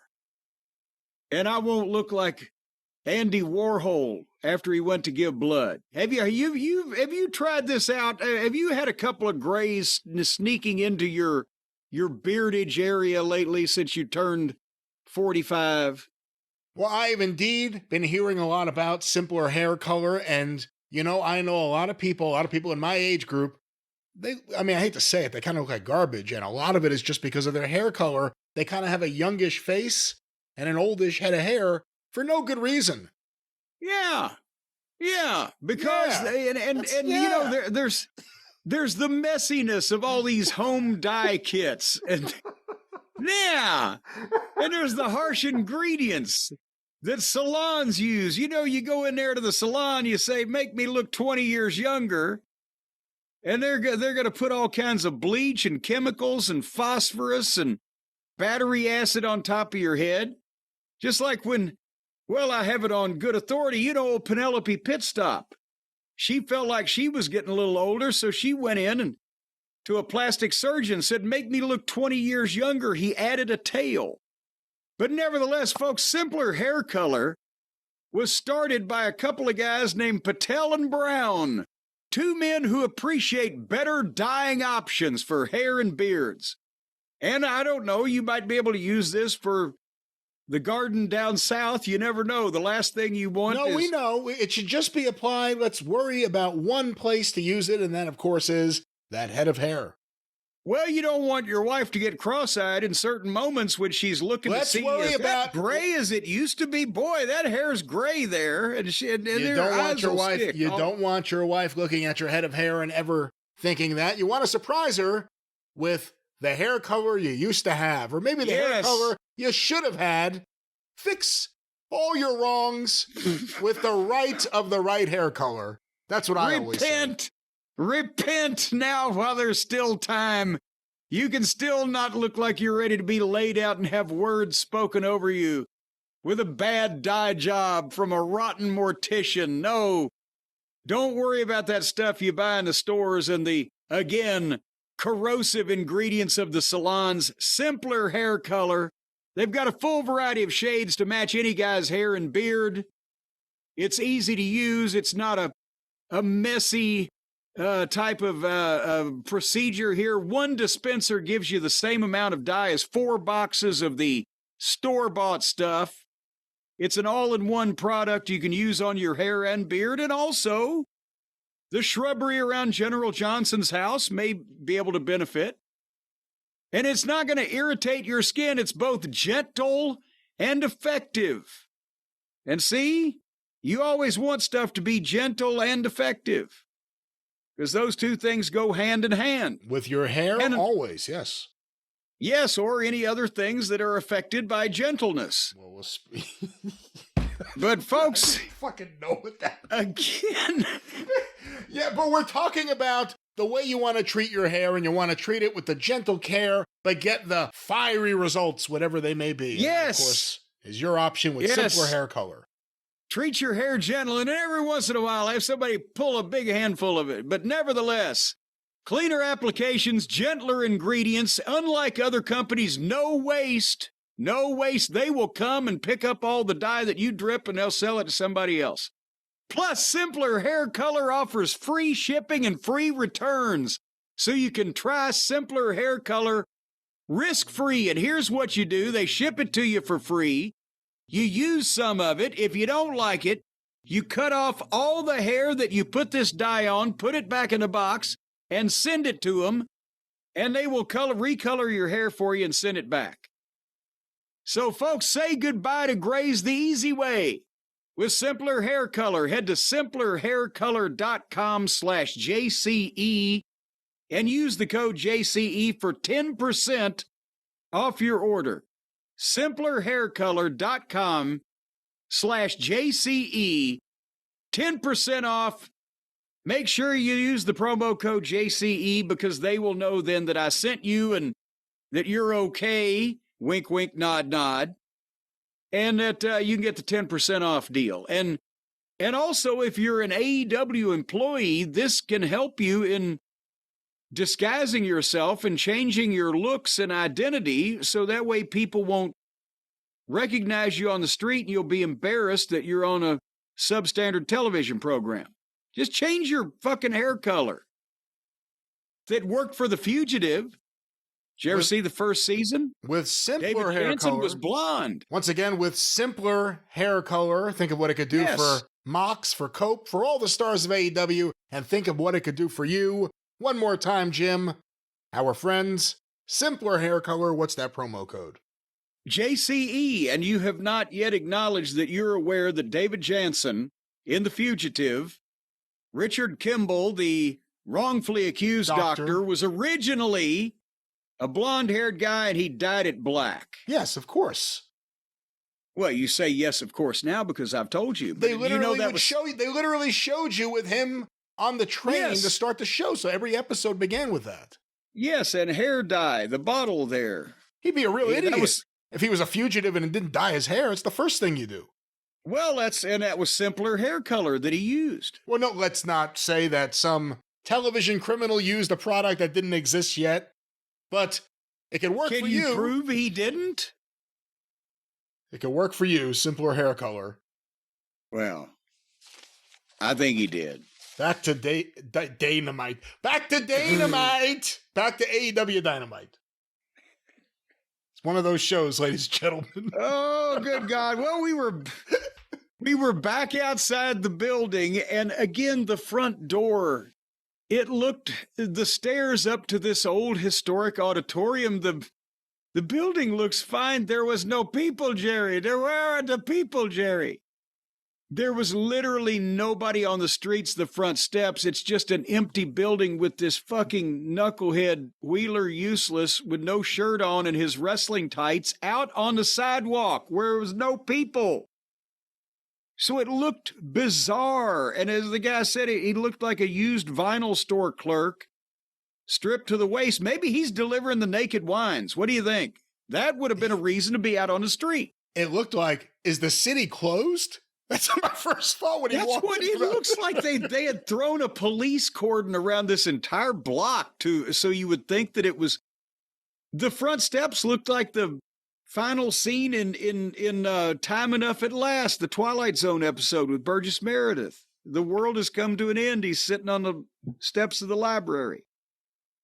He walks in, and the camera follows him into the arena, the over-the-shoulder shot.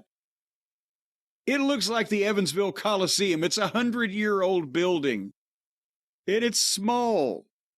And they've accentuated that by walking us through the whole thing and showing us that it's in a goddamn neighborhood. And that's why I said earlier, the WWE, you get the drone shot or this hell of a handheld over the Jey Uso shoulder when he goes down to this sea of people. Here you got a lone cameraman following an indie guy into a barn. So what?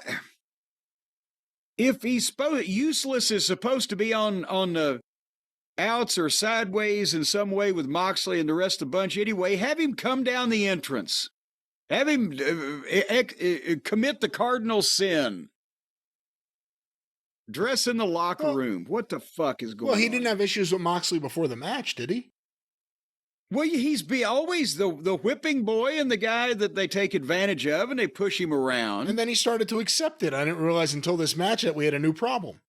Well, he liked it. It was attention. See, he comes from a broken home. His mother wanted a girl and his father wanted a boy, and they were both satisfied. But they have this match with him and Edge because now Wheeler is the only one left. Edge has caved the brains in of Claudio and I think Pac, and they got Willow to commit homicide on Marina Shafir because a guy can't hit a girl in the head with a fucking folding chair like Paul Bunyan, but it's okay if a girl does it. So now they're all injured, all of Dick the Boozer's Boar Horsemen except for Wheeler here. So Edge is going to go through him. And he did. It took him 10 minutes before he speared him. 1, 2, 3. So if he needs 10 minutes to beat Wheeler, I guess he's going to need 4 days to beat Moxley. But afterward, Edge pulls Wheeler up to his feet and shakes his hand and says, "This is what respect looks like." And then walks out. So there's Wheeler standing there, and then here comes Dick the Boozer into the ring. And he's yelling at him, and he's pie-facing him, and he's fucking berating him, and he's screaming. And this whole production takes place where he's just abusing this guy, and the people are, they want to see the underdog turn on authority. So they started, Wheeler. And Wheeler kind of minorly pie-faces Moxley and stalks out of the ring and goes to the back. And the Boozer follows him. He missed the pie face. He didn't get it full on. He missed the pie face. Yeah. Well, because he was intimidated. He didn't want to potato Moxley. He was afraid Moxley beat him up. He looked like a scared little kid. And that, after the people were getting behind him, if he'd have really shoved the fuck out of him and fucking took off, he'd have had something. But instead, he's a fucking wimp. And Boozer followed him to the back and told, "Yeah, keep walking. Keep walking. Yeah, you'll be." And as Yuta is leaving, he's going, "Yeah, but he's leaving." And then Moxley cut the promo to the camera. "All right, Cope, you did it. I'm all alone. You've taken them all out." But then he cut the normal promo about how he's going to drink Edge's bones. And I mean, if his job is to sound like the raving serial killer testifying in court, he kind of nails that, but it's so over the top for wrestling, and he just looks so sad and pathetic, and his work is so bad and pathetic, and it makes me so mad. Delirious was a more coherent promo than Moxley, but that was this segment again where every group, every team has people that are mad at each other that are on it. Have you noticed? It can't just be one. The only ones that have evolved, or not evolved, but evaded some kind of indie booking pollution has been the Hurt Syndicate. But I don't know. You think Cope's getting the belt? Well, and do you think Christian's going to cash in? But then where would that... Nobody is clamoring to see Christian Cage be the world champion. They might momentarily cheer for Edge becoming the champion just because, hey, we like Edge kind of, and Jesus Christ, somebody beat Moxley, thankfully. But then you've got a 51 or 3-year-old champion that just came off a broken leg. Well, and who's his next promo set up with, or program set up with? With simpler hair color, he may look as young as 40. He always had blonde hair. He doesn't anymore. Well, but you can't, it's not as jarring when somebody goes from blonde to gray as from when they go from like Bill Superstar Dundee jet black to gray. You think we see Danielson? What do you think is going to happen here? I mean, it's such a positive thing the last few weeks, one by one, as each member of the Death Riders got killed off, it was like, man, I'm starting to like this show a little more. What do you think the next step is? Do you think Danielson's going to come back and cost Moxley? Do you care enough that you put any thought into it? I've put no thought into it, except that this is literally now the title picture is being dominated by the Over the Hill gang. That's what got me, though. When Moxley said, I think he said in the promo, I'm the world champion. And it's like, you know, it hit me when I realized he's the world champion. Look at everything happening over at WWE. Their main feud is Adam Copeland versus Jon Moxley. It just seems like two different worlds. Well, speaking of a different world, we go back to the alley. Back to the back alley, ladies and gentlemen. Renee Moxley Good with MJF. He's in the same place, screaming for Hangnail Page to show up. And it looks so low rent to begin with that they're just out there. There's not even a 3-story building in sight. And then suddenly Page drives up behind him in another one of those goofy trucks with the bull horns and jumps out and chases MJF past the TV trucks into the back of the arena in the dark, grabs him kind of at the gorilla position, drags him into the arena, throws him down in the entranceway, and a guy turns over. It's not MJF, it's some guy dressed like MJF. It's screaming, "He made me do it! He made me do it!" As Page is standing there, well, how can this alchemy occur? That I grabbed MJF, and now, lo and behold, and verily, it is not that knave and varlet. Why did I suddenly go back to the Middle Ages?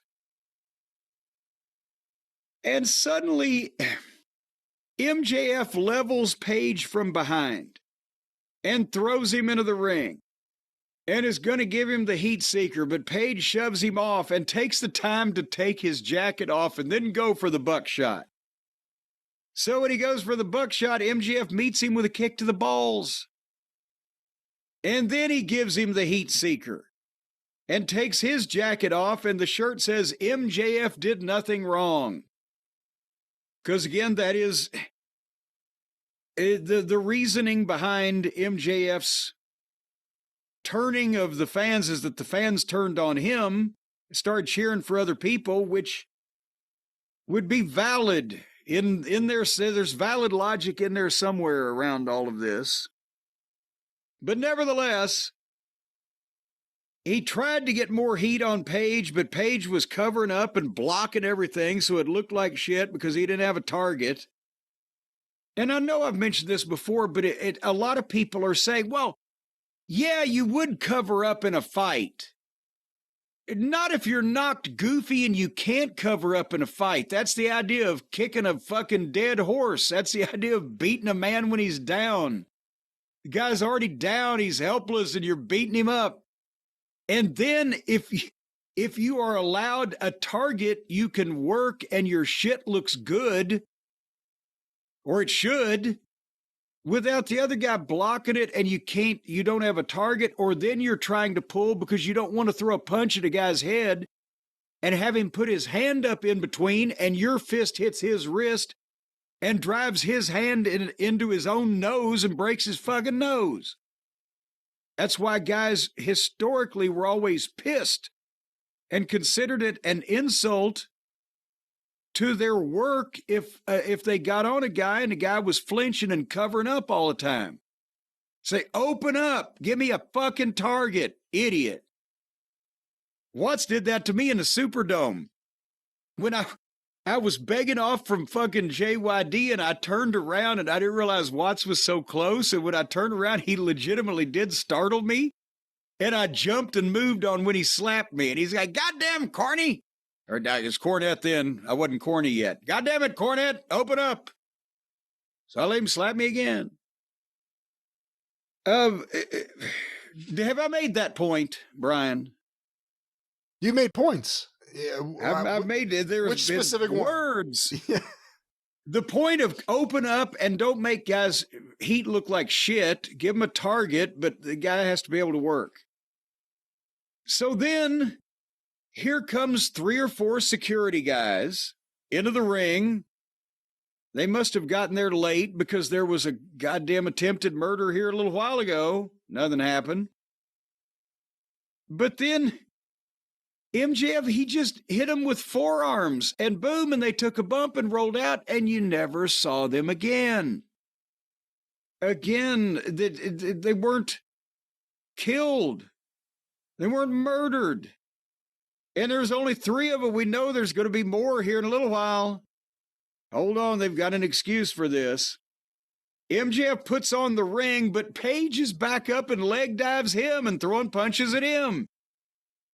But MJF gets up and hits Page with the ring and knocks him out.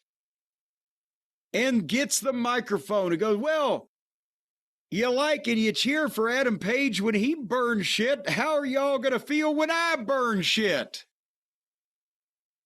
And then he goes under the ring and gets a can of lighter fluid. And he actually does get into the ring and starts squirting the lighter fluid on Adam Page like he's going to set him on fucking fire. And where are the guards that he killed with one punch 2 minutes ago? Ian Riccaboni, who was there, thankfully, on commentary, said, well, he knocked out some of the guards and the other securities with Moxley. Doing what? Having a beer? And then MJF, he squirted the fluid all over Adam Page, and he starts flicking a lighter. And suddenly, the referees and at least a dozen security guards all at the same time instantly swarm him and tackle him, and they're on top of him like goddamn Secret Service agents. And they carried him out screaming, I just want to prove my point. I think this was worse than the dinner dance with Jericho. As far as just making him... Oh, whoa. How much phonier could anything be than this? He wasn't going to set the guy on fire. The thing was so... We're allowed to hope. But no, I don't have that hope. Because it makes MJF as bullshit as the rest of everybody here, and as goofy and as outlaw indie and as laughable. The one thing he had that set him apart at the start was the people couldn't see through him. They believed he was legitimately a prick. He was the heel, that he never broke character, as the kids say. He did great stuff, and then they slowly chipped away at it until now he's just one of these fucking morons. And the angles take so long. There's no urgency. It's not like... if you watch porn, but the guy is fucking Sika at the pace of 2 pumps per minute... You're going to hit the goddamn fast forward button. There's nothing.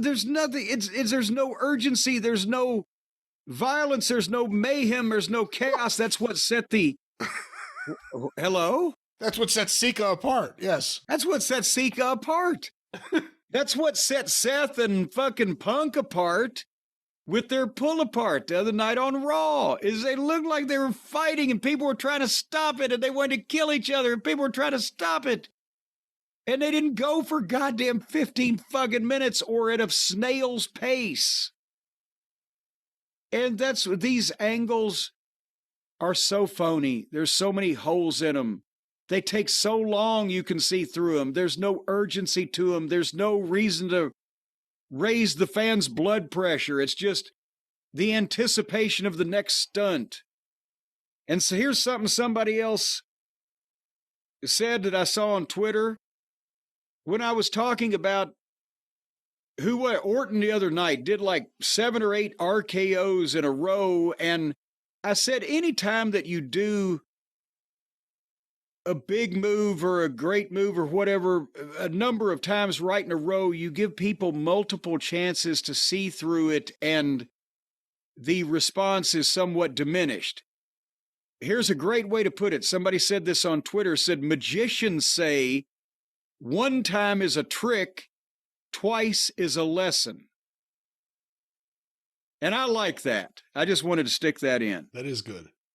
What are your thoughts on this whole fucking thing with MJF and the lighter fluid? He's an arsonist. Well, clearly, Adam Page is going to go over at the pay-per-view because he didn't get lit on fire, and now he has a reason to be mad because someone wanted to light him on fire. Adam Page is all for lighting structures on fire, but not people. That's a step too far. Come on, baby, light my fire. They used a flamethrower, so why? That's another thing. Why couldn't he pulled a flamethrower out from under the ring? Because they've already used that, and they set the other fucking yahoo on fire. My first thought when MJF started going for the flicker was, is Adam Page covered in that stuff they covered Cody in when they lit him on fire? When I realized he wasn't, I'm like, oh, he's not lighting him on fire. I thought this wasn't as bad as you did. I think the lighting him on fire, clearly he was not going to burn him to death on live TV. But beyond that, I didn't think it was terrible. But that's a big thing to get past. So, otherwise than the attempted illegal immolation, the rest of it wasn't too good. Or too bad. Yeah, or either or. Either or. Either or. I mean, the other thing is the scenes outside. It's weird when you have like outside scenes and you see like vegetation. Like, I just didn't feel like the outside of a building. And Renee's out there. So now it's like, what's going on? It's like behind the Eddie Graham fucking building. Well, yeah, it was like you were going to see the boys with one of those egg grills having a fucking cookout next to the production truck. Like, I was waiting for just a group of kids to walk home from school right behind the camera. Because it was daylight too. It wasn't, I mean, here it was dark, but over there it was daylight. So it was, yeah, well, they were on West Coast time. It was like 6 o'clock in the evening or whatever. So it just looked like, after school. Here we are, an after-school special AEW down the street. That's what they should have brought Jericho in to do the Schoolhouse Rock deal. He could have been on the front steps going, they call me a Bill, and I'm sitting here on Capitol Hill. Maybe they could have brought him out to do Scared Straight. This is what will happen to you if you don't grow up. Boy, now that may have worked. You know what?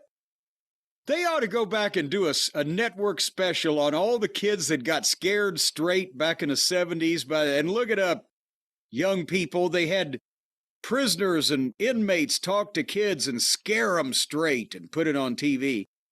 I bet if you went back and looked at those kids that got scared straight, they were probably all gang members and rapists and fucking wife beaters, goddamn drug addicts. We don't know this to be a fact, but it is an interesting idea to see where they are now. What do you think if your parents say, well, as a disciplinary measure, I'm going to expose you to the worst criminal element of society. It's going to tell you all the bad things going to happen to you. So you don't think anyone got scared straight?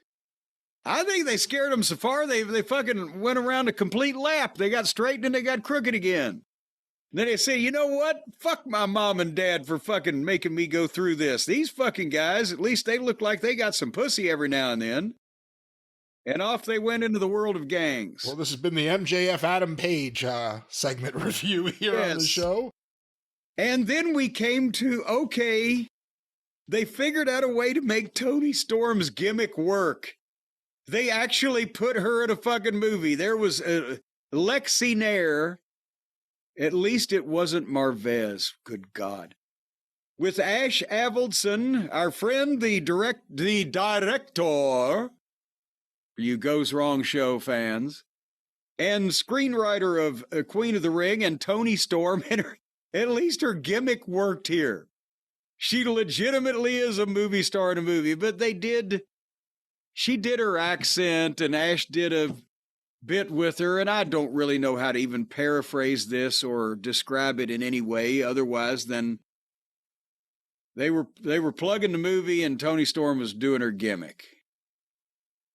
She's very good at the gimmick. Apparently they did some kind of angle on one of the red carpets for the movie where Mariah May attacked Toni Storm.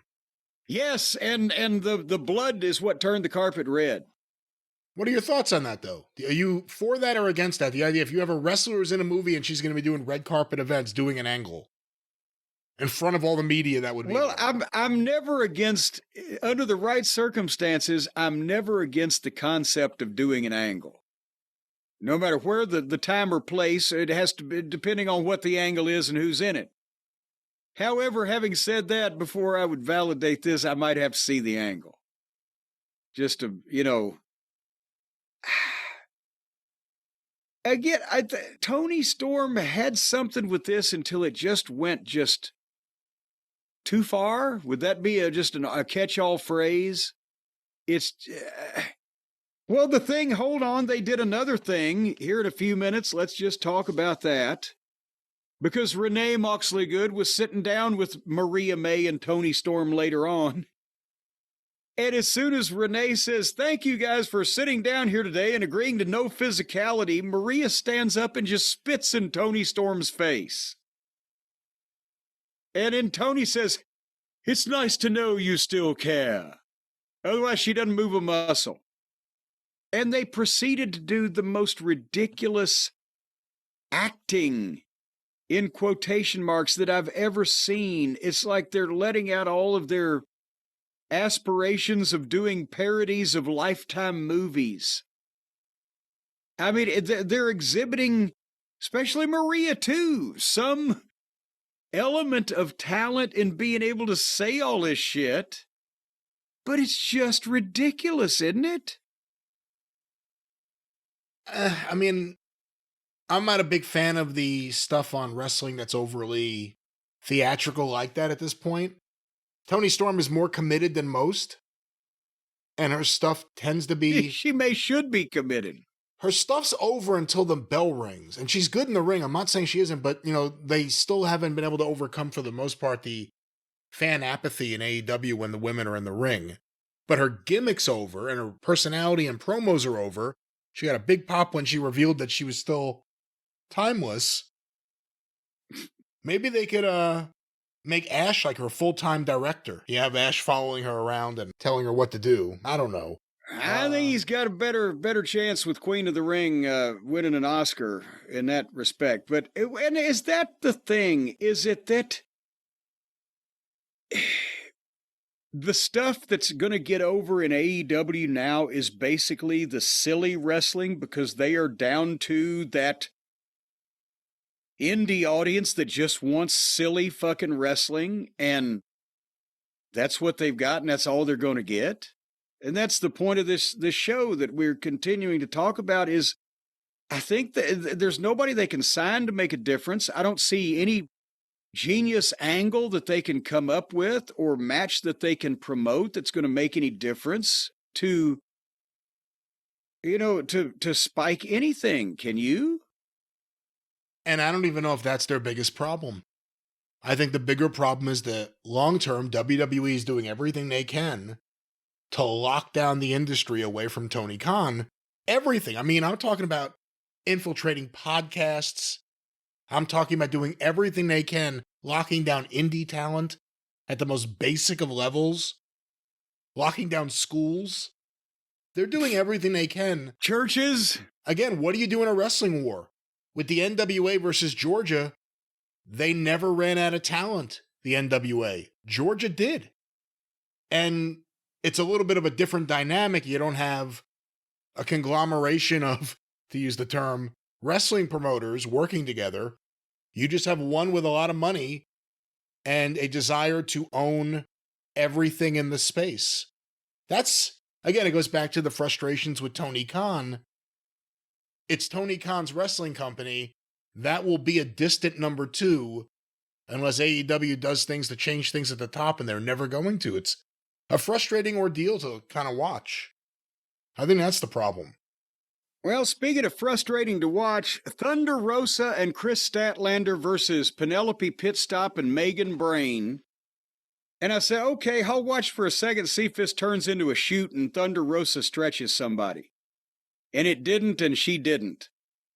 So apparently all has been forgiven from these two nitwits exposing the business a week or two ago. I don't know, but I'll tell you, that Megan Bain, I looked it up. I think she's like 6'1". She's got a look and an aura, and she's not bad in the ring. WWE should have been all over her. How did she slip by that? Yeah. Somebody that looks like that doesn't just come around every day? There must be something wrong with her. Yeah, I hate to say it because it would need a build and they would have to do things a little differently. You know who'd be the perfect opponent for her down the road? Someone who's tall and big, and if you let her talk, she may get over as a good person as opposed to a heel. Camille. Camille! What kind of private hell are you sentencing Camille to, I wonder, with what may be wrong? I mean, you're right. If WWE didn't see her, know she was there, that's surprising. If they did and they passed, that means there's got to be something wrong somewhere. Is she an idiot, or we'll find out? That's your first, but that's stopped WWE. I heard they were going to sign this wrestler, but he's a real idiot. Well, I mean, there's certain types that, you don't want to go down that road. Anyways, speaking of idiots, what did Max Caster do to these people? They never really bury anybody on purpose. A lot of people get buried, but it's all accidental. They just don't know any better. But they have taken this guy and made him look like the biggest fucking idiot. It's almost like this is not accidental. They've done it a lot accidentally, but this is not accidental. He was part of the hottest team in the company. Everybody loved his raps. Everybody loved the scissoring. They completely tore that all apart. They lost their Billy Gunn. He turned on his partner, Anthony Bowens, and now he comes out and tries to get people to chant that he's the best wrestler alive. And nobody gives a shit, and they hoot at him, and then they send out Jay White, who beats him with one move, 1, 2, 3, and then cuts a promo about how Edge is going to beat Moxley while Caster is laying there selling and groveling. And this is not the first time they've made him look like an idiot when he comes out trying to say he's the best wrestler alive, and this whole thing that he's got a trademark in a frame that's obviously not going to work. Nobody gives a shit. The fans are not reacting to him. Otherwise, please go away. What did he do? I think this may be something he's enjoying. I don't know. They think he's going to get over by proclaiming himself as the greatest wrestler alive and losing every match quick. It is entertaining. It's no, quick. It's not. I'm entertained by it. I'm not going to lie. I'm entertained by it. I wasn't so enthused when Jay White came out. You're a sadist. And then we get Jay White's promo about Edge winning the title. Well, yeah. So then, and we already talked about the girls sit down and spitting session. And then actually, if Tony Storm and Maria May would just sit there and spit on each other, I bet they could raise some money on OnlyFans for that. But they gave it away for free. But the main event was scheduled it wasn't just scheduled, it indeed turned out to be Swerve Strickland and Brody King versus Okada and Ricochet. So you got Swerve, the babyface, with the babyface manager, Prince Nana, teaming up with I guess he's a babyface now because he's a member of the Hounds of Hell. They repackaged him, and what's his partner's name? Buddy. Because Malachi left, so they became the Hounds of Hell. Then they brought him out as a team and beat him, and then they brought Brody out as a single and beat him. No, Buddy as a single and beat him. So they're taking on Okada, the guy that has a heel manager that never actually manages him anymore. Because he was a member of the family, wasn't he? What family? Who are you talking about? Wasn't Okada in the family at one point? Then he went with no, I'm sorry. It was Take a Shit that was in the family. Okada went with the Bucks. Then the Bucks left. Okada's a heel, but now he's teamed up with Ricochet, who used to be a babyface, but now he's a heel. And he just got stabbed in the head with scissors. but he's still got to wrestle in the main event. Is this a fucking rib? I was surprised when I realized that the guy who was stabbed with scissors is wrestling in the main event. Yes, and they were calling it a preview of Revolution because you got Swerve and Ricochet both in the ring with each other. They were in the ring with each other an hour ago when the one guy stabbed the other guy in the fucking head. Well, it's also a preview because we're getting Okada versus Buddy at the pay-per-view. But Buddy wasn't in here. It's Brody. I meant Brody, excuse me. Okada versus Brody at the pay-per-view. Well, big shit. Okada versus anybody but a mortician is not something I want to see. I watched a little bit of it. The bell didn't ring until 7 minutes till 10, but I'm always tempted to watch Okada's matches to see if at some point he just falls apart. It just shit falls off. An arm falls off. A leg falls off. Or if he just creeps across the ring with his little steps with his hunched-shouldered stance and lightly taps on somebody. It's embarrassing. But after 1 minute of nothing happening, immediately they broke into a four-way and they rolled out on the floor, and they were on the floor endlessly because the corpse referee was in charge, which means they really don't have a referee. And they did about 3 minutes on the floor and then went to the break at 3 minutes till 10. So they could come back at 10 o'clock and sap the Modern Family audience. And it was a rotten tag team match because these aren't teams. They didn't mesh. Okada is embarrassingly bad and senile. And at 10:07, Ricochet hit Swerve with the fucking title belt and pinned him 1, 2, 3 after a fairly phony-looking finishing sequence that made the referee look like an idiot along with the rest of the wrestlers in the ring. And that was the main event. Well, there it is, Jim. Another AEW Dynamite, another episode, the go-home episode for the big AEW Revolution pay-per-view, which we will be reviewing on the drive-thru this coming week. You know what the problem is with Okada, poor old fella? Oh, back on He just didn't plan ahead. He didn't plan ahead. He didn't have a backup plan. That's why he's out there now when every time he's so broken down, every time he falls down, takes a bump, dust shoots out his sphincter. He's just a shell of his former self because he didn't plan ahead. He didn't have a business that he could fall back on with the greatest commerce platform in the whole ding-dong world. He did not go to our friends at Shopify, and now that's why he's in the position he's in, where the poor old thing has to be beat on like an old rug hanging on a line in the backyard because he wasn't ready to grow his business, to go to the home of the number one checkout on the planet, to go to Shopify, to make some money, make sure that his carts weren't going abandoned, because he looks like he's been abandoned by his doctors, abandoned by his family, abandoned by people that care about him. He just looks like he's laying around in a back alley somewhere, wasting away to nothing. And that's what's going to happen to you too, people out there. If you don't have Shopify in your corner, when the corporate conglomerate takeover of the world happens, you got to have a big brother to take care of you. And Shopify, they've got tentacles. They reach all over the world. They can sell icicles to Eskimos. They can sell suntan lotion to people living on the equator. And they can sell whatever it is that you're trying to pawn off on the unsuspecting public. Brian, you know this is true. You get just any kind of dog and pony show to you. The pet rock. Shopify could have made the guy that came up with the pet rock a billionaire.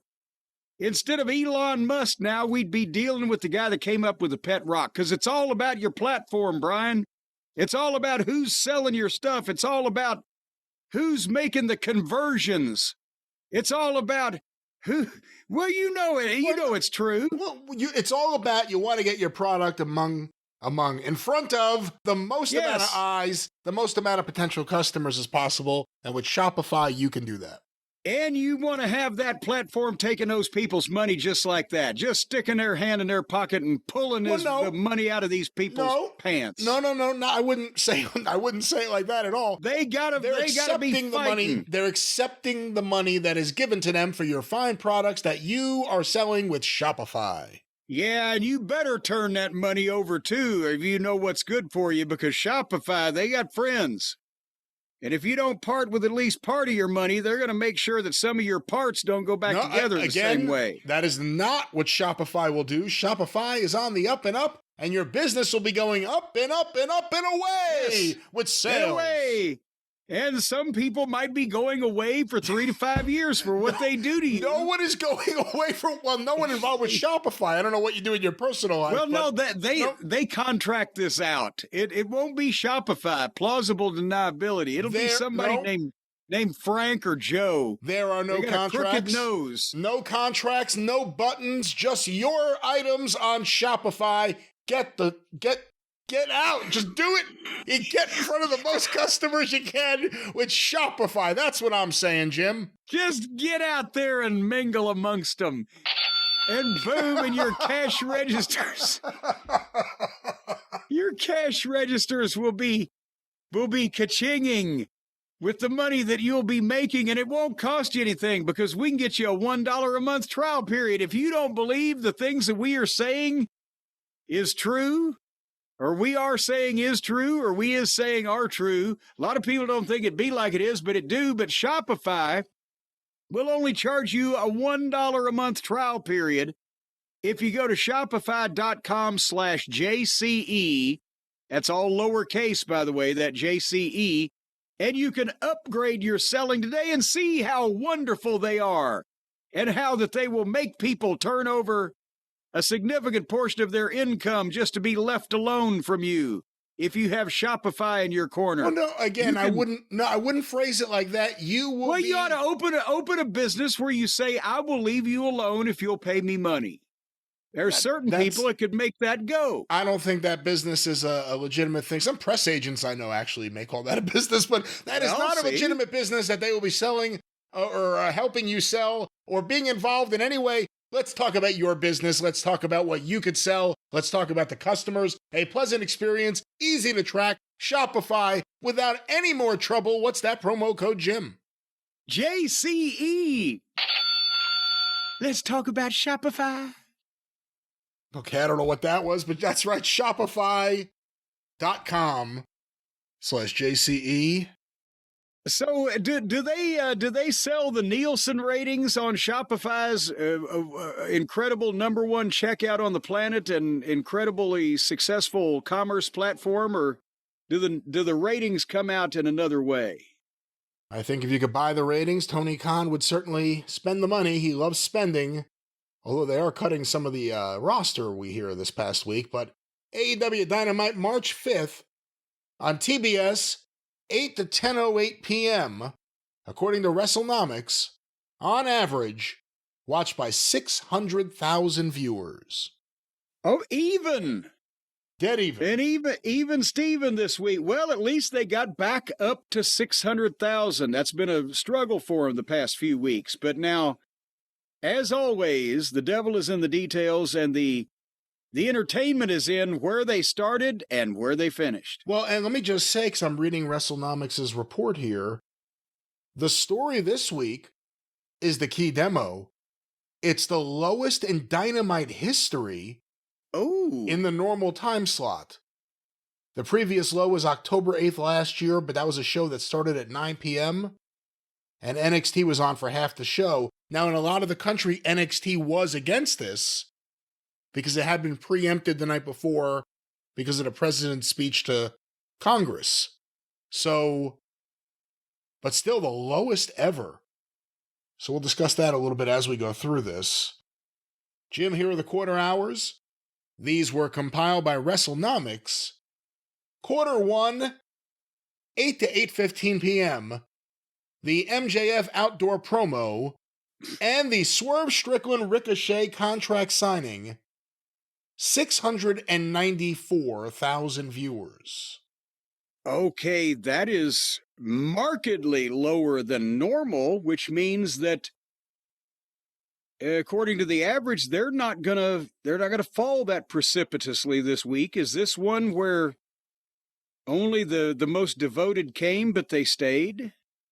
And now I'm looking at this, and I got to wonder how much of it is an NXT issue. The quarter one key demo was 198,000 viewers. That is well off the 90-day trend line. They're never that low. Lately, sometimes they get into the 100s at the end of Dynamite, but to start it off like that, I have to think that's NXT.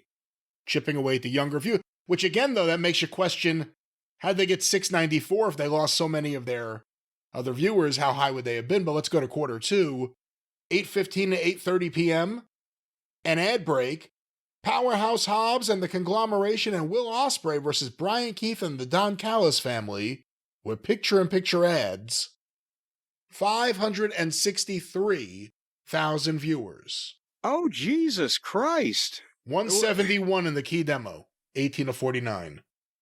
But they lost 131,000 people, which is not unusual after the first quarter, but not when they start with under 700,000 to begin with. And how, without going drastically upward, are they going to hit their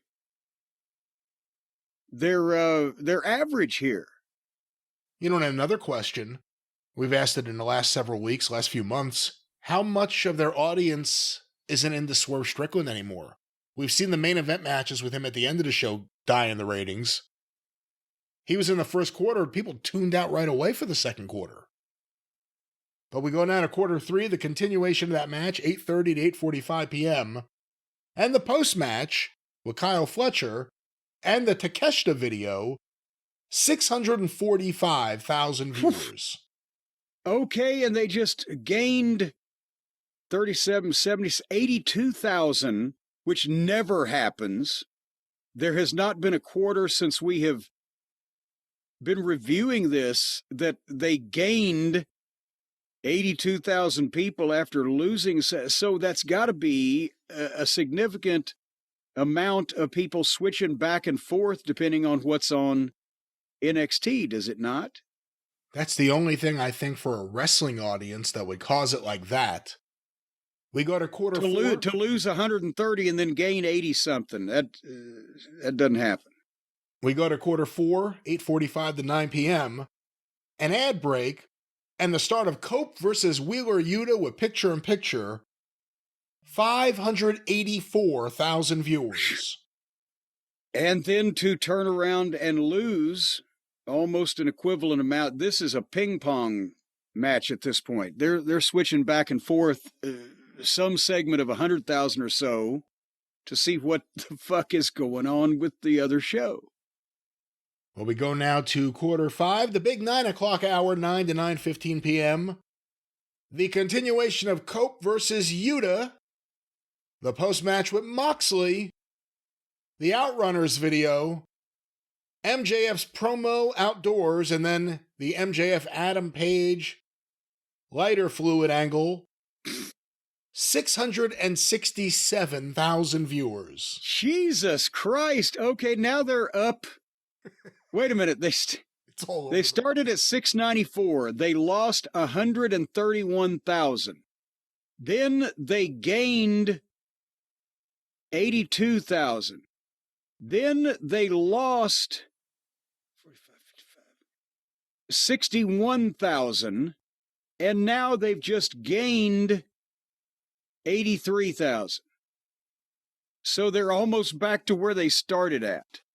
This is the most unique pattern that they've had potentially in history.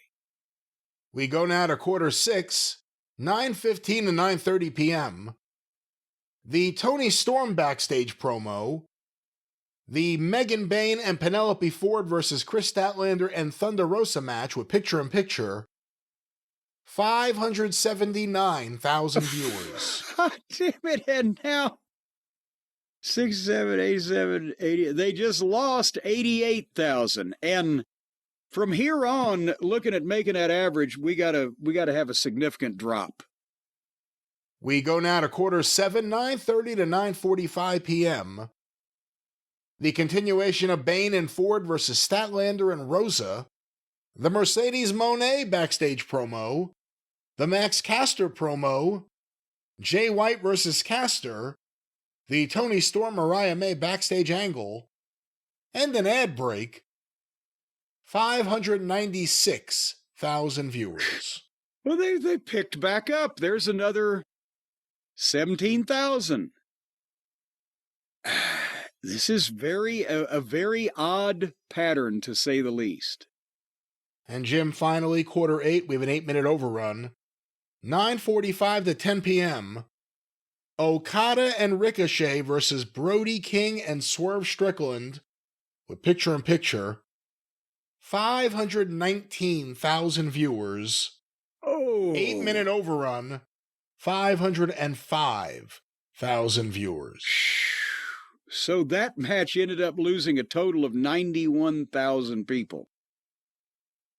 And they went back and forth in the middle, but they still managed to finish up 189,000 people down from where they started. I thought for a while they had some promise there. Very interesting. And a lot of this has to be the NXT opposition until, quarter 7, and then when they saw what they were going to get for a main event, they just said, fuck it. It's very interesting. Well, there you have it. It's very interesting how it affected the key demo. Again, key demo was males 18 to 49. This is the lowest in show history. 198, 171, 191, 163, 181, 155, 161, 142, 154 for the overrun. The fact that they lost they didn't lose everyone. It got kind of like collision numbers, but they lost a lot of the younger viewers who chose NXT over there, or chose something else, because it wasn't every market, I guess. Well, the combined age of the main event on the pay-per-view this weekend is 90? Moxley's 40, right? You got to be, Edge is a bit over 50. Unless they want to try simpler hair color. It'll change everything. But that was AEW Dynamite. Well, I think, judging from this, do you think that it's time that Tony Khan maybe is coming to a point of realization that, boy, I'm in the soup here, my viewers are eroding, I can't sell tickets to the live events, people aren't interested in my talent because the booking is all over the place? Do you think Tony has finally come to grips with that and is being honest with himself and going to try to do something about it? No. I think Tony's going to double down on his leadership. I think Tony will double down on his creative skills. And Tony will tell you everything's great. And of course, we have examples, apparently. Jace Nakarado has put together some notes here from the Tony Khan media call for AEW Revolution. Let's go to some of the questions here. We have a question about the improved quality of the show and what Tony attributes that to. Have you thought a lot about the improved quality of Dynamite? I would attribute it to psychedelic drugs on behalf of the viewer. I didn't hear from Bill Bodkin with the pop break, and he'll be followed by Bill Pritchard from WrestleZone. Bill writes, you mentioned the improved quality of Dynamite and Collision in your upfront remarks. What do you attribute this marked improvement to? That's a great question. I think there was 5 years ago, around the same time, on the path to the original Revolution, I made a lot of New Year's resolutions to myself, and I felt like the television in January, February, and into March 5 years ago, around the original Revolution, was better. And some of the best television we ever did. And every week we delivered a great show. We never took the foot off the gas pedal.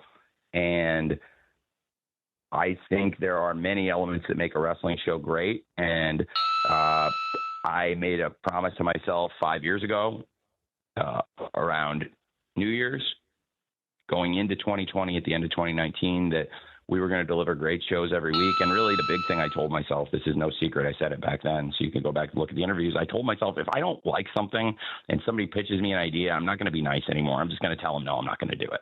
I'm sorry. And I have really pushed back on a lot of stuff in recent months where a large percentage of what you're seeing is being handwritten by me. And that is the exact same thing that I did 5 years ago. And it worked really, really damn well. Hold up. So basically what he's just said is 5 years ago, I made a New Year's resolution. I'm going to try to start doing a good show every week. And I guess by implication, but yeah, later on I quit doing that. So now it's 5 years later, but I'm promising myself to do it again. What is he fucking talking about? What is great about any of this? And why does it take him 5 years to think, oh, I should do more great stuff? And why did he come to the original realization, yeah, I should try to do a really good TV every week? Like that's something that is a revolutionary thought. You know, most weeks I'm just going to try to get by, and maybe every once in a while I'll suck.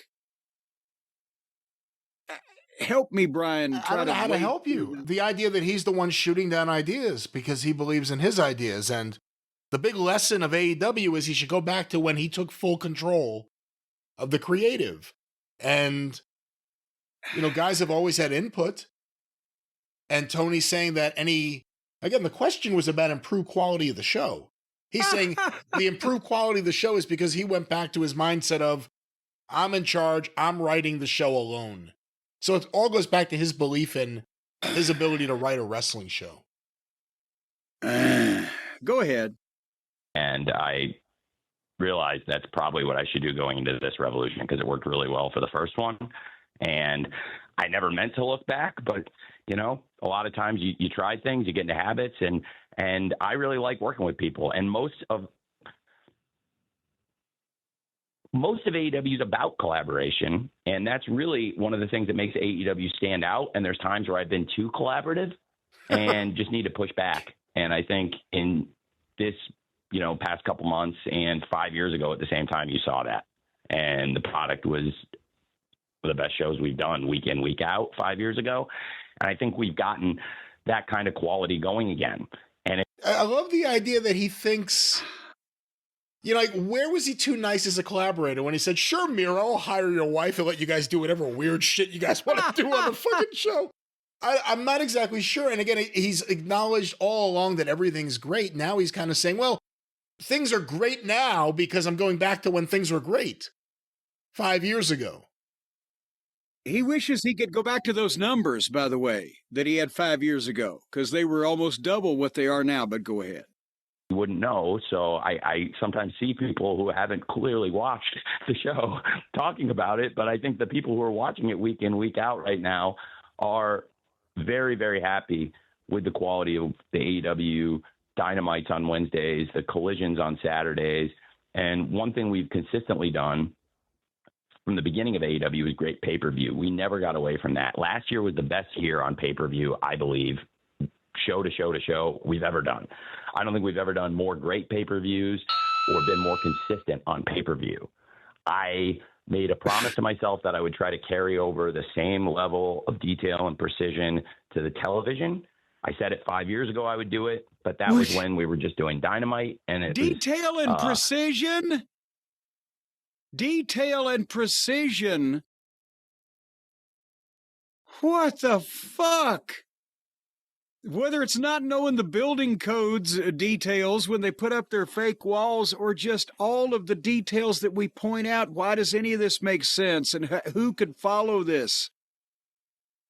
And the string of, I get great pay-per-views because they have indie garbage matches involving blood drinking and barbed wire on every pay-per-view. And for the audience that he's already got, and he's one of them, that's great stuff. But for everybody else that's not watching because it's hokey indie horse shit with people that are either not stars or stars that have been made meaningless by the booking, doesn't matter what kind of fucking match you have. And that's another part of the problem. He genuinely believes, like old Uncle Dave, who at least can use senility as some level of defense, mitigating factor. Tony believes that these fucking hokey-ass indie bullshit matches are really great wrestling matches. And as long as he can't see the problem there, nothing's going to change. But I digressed. Let's go back to Tony Khan. A very different setup now with the importance of Dynamite and Collision. And it was really important to me to make the Collision shows great week in, week out, which I just think we're on this fantastic run of Collision shows going back. In particular, really through the Continental Classic, I thought there was so much fantastic stuff on TV in December, but a lot of the TV in December was the Continental Classic, and it was fantastic. So I really loved those shows, but it's hard, especially when there was one less week than the year before. Oh, I wanted good to Lord. not subtract from the Continental Classic. I wanted it to be better than the year before. I think it was even better, or at least every bit as great. And it's one of the real highlights in the history of AEW for me was how great this Continental Classic was. And Brian, what was one match in that tournament? Name one match in that tournament. We watch the thing and take notes on it. This year's Continental Classic? Shelton Benjamin versus Commander. You're right. Okay. I'm sorry. You always remember the preposterous. I remember a second thing. How did Commander get into the tournament? Didn't somebody else fall on his head? Juice Robinson got hurt. That's right. Back to the great tournament. Juice Khan. Into that and realizing that our pay-per-views in 24 were just fantastic. We did a lot of great TV shows. If we could just be as consistent on TV every week as we are on pay-per-view, even though that's a really tall task, 52 weeks a year, we can do anything. And I really believe the shows have just been fantastic. And I think if we keep putting on great shows every Wednesday on Dynamite, on TBS and Max, and put on great shows every Saturday for Collision, and continue what we have been doing going back a long time and all of last year. Every pay-per-view last year I thought was fantastic. I would watch any of them again, and I would hold up any of them and say, this is a great show. And I think that's maybe the first year where I would hold up every pay-per-view and say every pay-per-view was just absolutely fantastic. 2021, I thought all the pay-per-views were also like that, but there were only 4 of them. So to maintain that quality with more pay-per-views and develop the great franchise. Doesn't he have other things to do? Doesn't They're he have just other words. things to do? Words. I'm waiting for him to... I mean, this is still the same question. I'm just waiting for the answer to end. This is about the quality of the shows and what Tony attributes it to. Verbal diarrhea. Franchises we've added since 2021 and then have that quality maintained in 2024. I thought that was a really big deal. And now, just like we're doing more pay-per-views and we maintain that great quality, I think we can do more TV and maintain that great quality. And a lot of it is really about the right amount of collaboration, which is a lot of collaboration, but also sometimes means telling people no. I really appreciate you asking, because I think like I said, our pay-per-views last year were fantastic, and we did a lot of great TV shows. And I think we can be as consistent on TV this year and have been that kind of consistency, especially the last few months. Thanks for asking. Thanks for finishing. Well, there's Tony's. But here's the thing. So again, we've pointed out everything in excruciating detail that's wrong with this fucking dog and pony show, and his response is to how everything's been great is that, yeah, as long as he tells the right people no and does his own shit, everything's great, and we're going to try to continue to be great like we were great 5 years ago, and we're all great, and everything's great. Well, Jim, let's go back to Tony Khan. There's more? There is indeed more. Tony Khan was asked about something we just talked about on the show. You talked a lot about it. The lack of AEW production meetings, or I guess the question was about overall what's going on with these production meetings. Let's go to Tony Khan's answer. Yeah, I meet with everybody involved several times a day in a couple different groups, in a few different working groups. And I've got all of the commentators. I've got the top production people led by Mike Mansuri and his group, and coaches.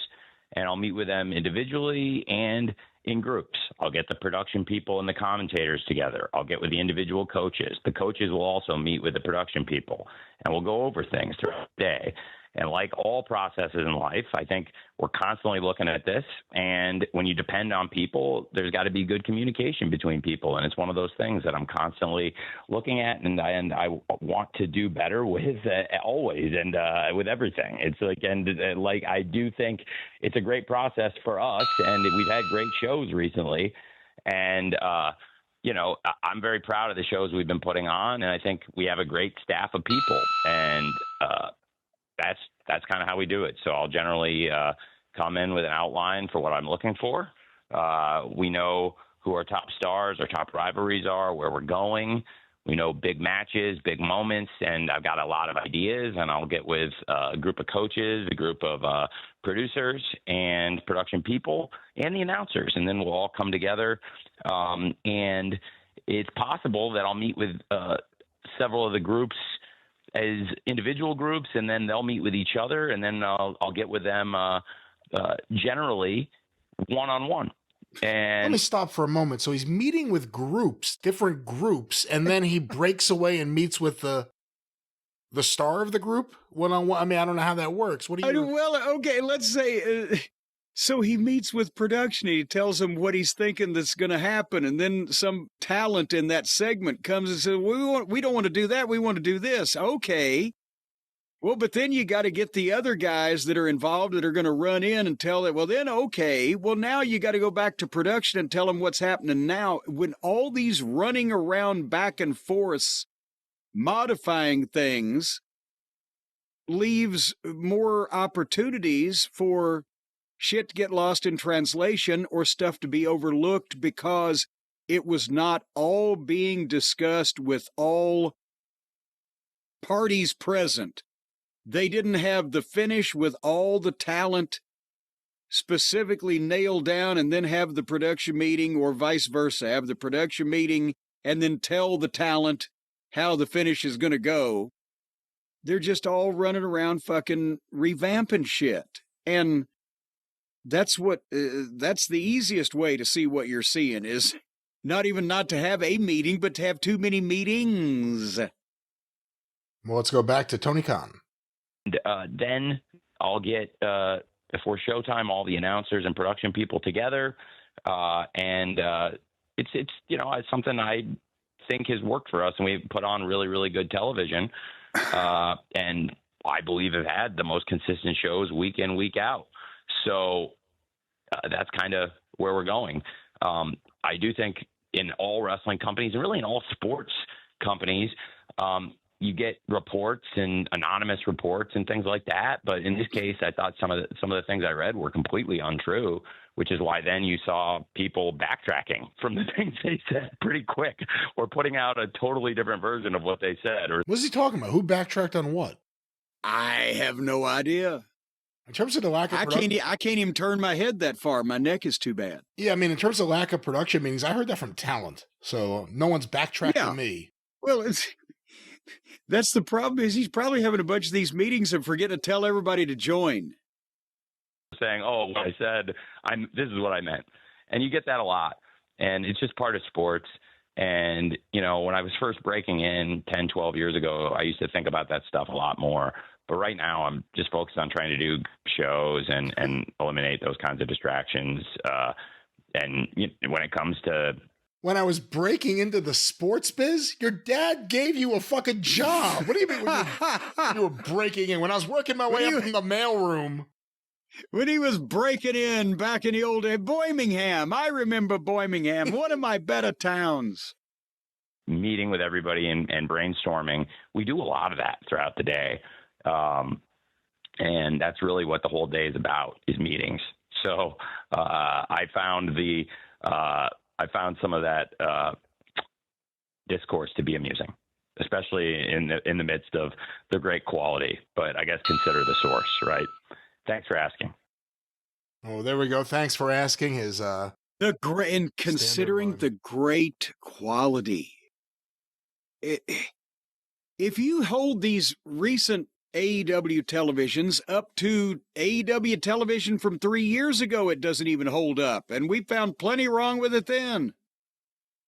I can't stomach any more of whether it's Uncle Dave or whether it's Tony or whether it's any of these apologists. Well, the matches are great. No, they're not. It's just the WWE is so hot. No, it's not. Another company can be hot if it deserves it while the WWE is hot. See the Attitude Era. But these matches aren't great, and this booking isn't great, and it's not because the other company is hot. It's because the other company, the booking is great, and the talent is great. And that's why they're hot. And meanwhile, the other company has the stench of grisly death because of all the chickens that have come home to roost, and they're pecking away at Tony's fucking bones.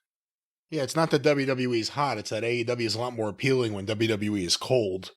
But let's go back to Tony Khan. I know there's another question coming up. Let's see if there's anything in between here. Thanks, Tony. Dave Meltzer with the Wrestling Observer. You're up next, and you'll be followed by Jim Barcelone with the Miami Herald. Dave? Hey, Dave.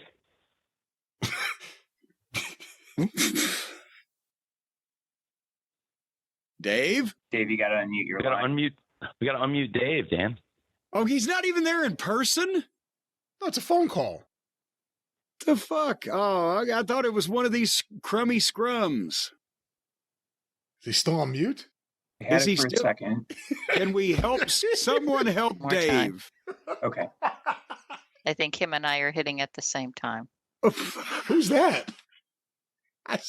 Some mute woman. Can you hear me now? Yep. Got you, Dave. Okay. All right, thanks. Tony, I was just wondering, in the last couple of weeks, we've been hearing about some of the guys that had been under contract. And I was wondering, I'm talking about Starks and Black and Phoenix and Miro. And is it a change of philosophy for you as far as releasing guys under those circumstances? Or is this like an individual case-by-case basis as far as the decisions on those particular 4 guys? Good question, Dave. It's a fair question. And I think some of it's in line with what I've been talking about.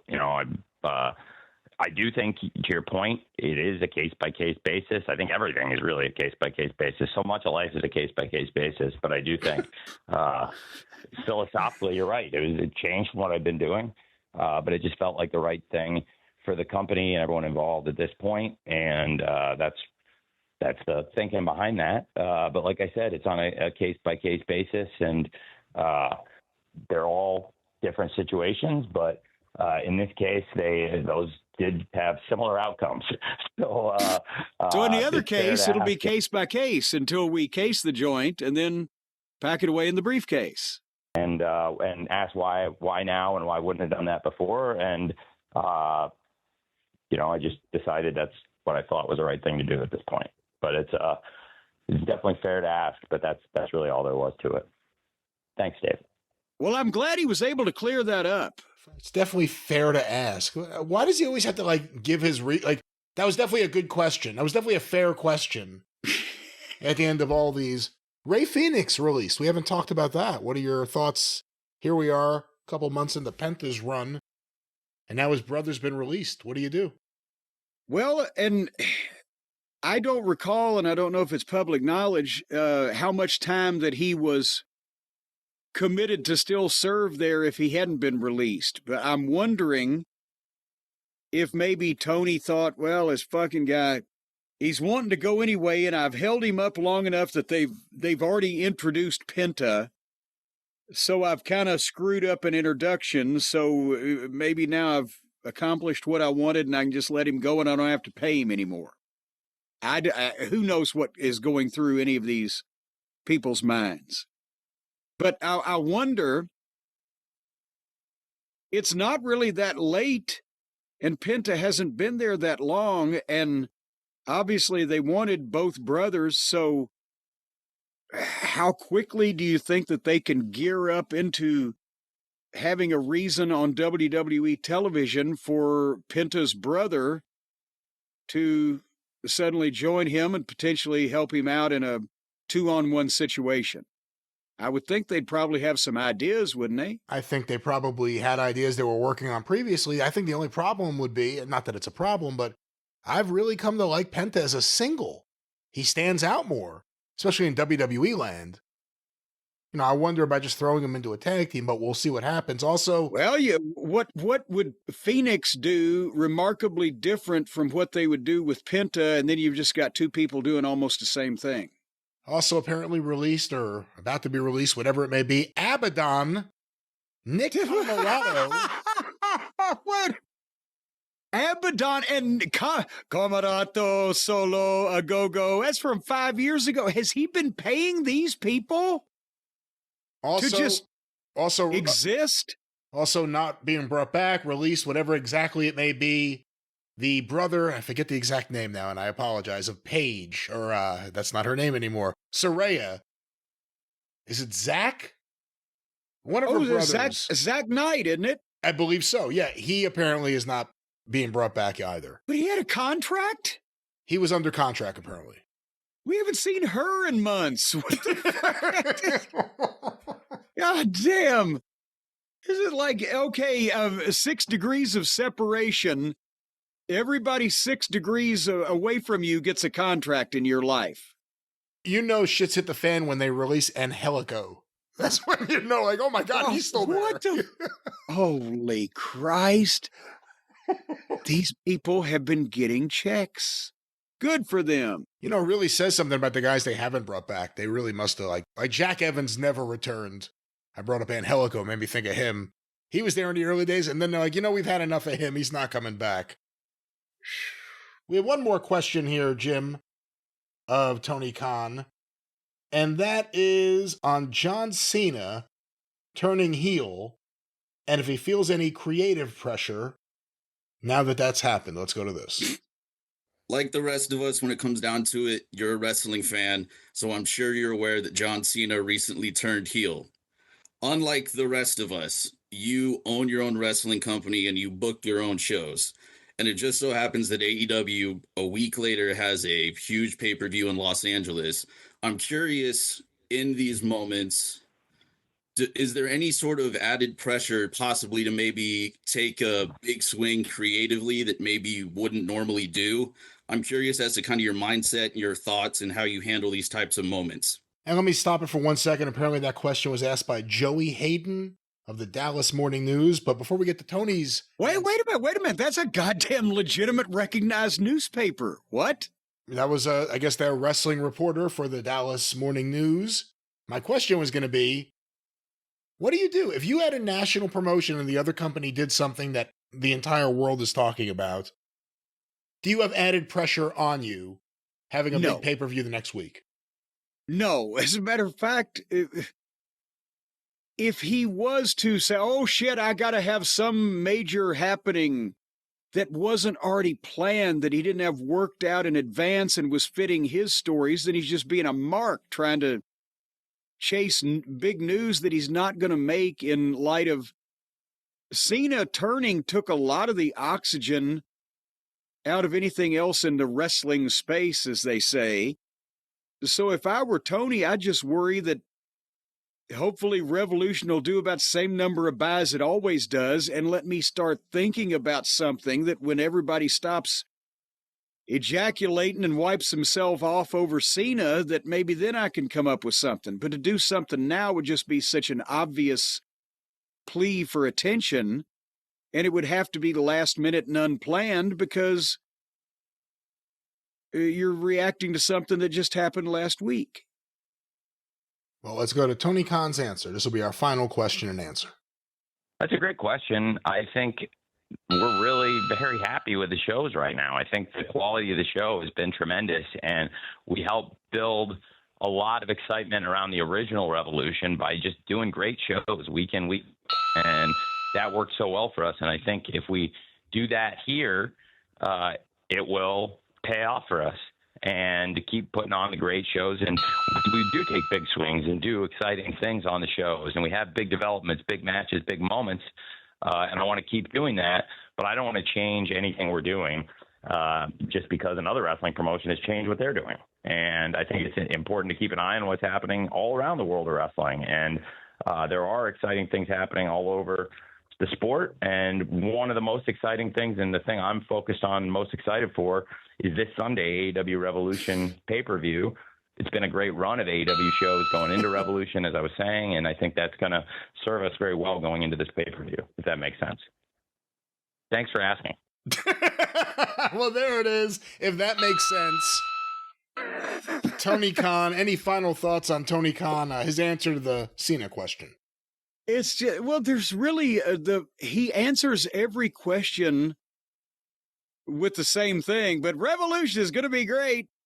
At least he's smart enough to realize that, no, he shouldn't try to top the Cena thing, or maybe he just realizes that he hasn't been able to think of anything he originally was going to try. But that was probably the best answer of the bunch of them. No, I'm going to go and do my own thing, and then later on I'll think of my thing. But there's a lot of words and a lot of circles, and there's no. Again, that's when I first talked to him. Yes, you should be confident, and you should, like a Vince McMahon type of leader, exuded confidence, and the aura that he had this handled, and he had his grip on everything. But still, he would admit when something is a task or something's a challenge, or we must work. With Tony, everything was a foregone conclusion. He was going to beat Vince. His show was going to be great. His wrestling was going to be great. This was going to have, there's no chance whatsoever of failure. And that's a stupid way to look at things. When you have just convinced yourself that everything's going to be great and there's no chance of failure or anything sucking. And for Tony, it might work when your father has $12 billion or whatever. But for anybody else in the legitimate real world, you have to go into anything with a realistic viewpoint of the challenges and the advantages that you might face and have. And Tony is grossing more money than any wrestling company ever, except for the WWE, but he's also spent more money than any wrestling company ever, except for the WWE. And he still has this little problem with his shows on TV are the shits. And people are not stopping watching them. And I still have to think, and then I'll make this my last statement. I still have to think that at some point, there's got to be a goddamn fucking trigger in that contract with WBD that says if your rating goes down to 72 people, we're not going to pay you these hundreds of millions of dollars. So where is that benchmark? That, or at what point do people start going, oh, fuck? So, we'll find out. We will find out. Back to you, Brian. This is your show, and that was the end of the Tony Khan audio. Then I can't go back to you? It's got to be back to me? Back to you. Can we go back to the starting board? Perhaps we'll go back to next week. Well, Should we do that? Should we just go back to next week? We will be here next week with more. And, of course, on the drive-thru, we'll have the review of Revolution and so much more. Well, there you go. Well, in that case, then we're pretty much done here, right? Right. Well, in that case, it's been great, folks. Thank you. Fuck you. It's been great. And bye-bye, everybody.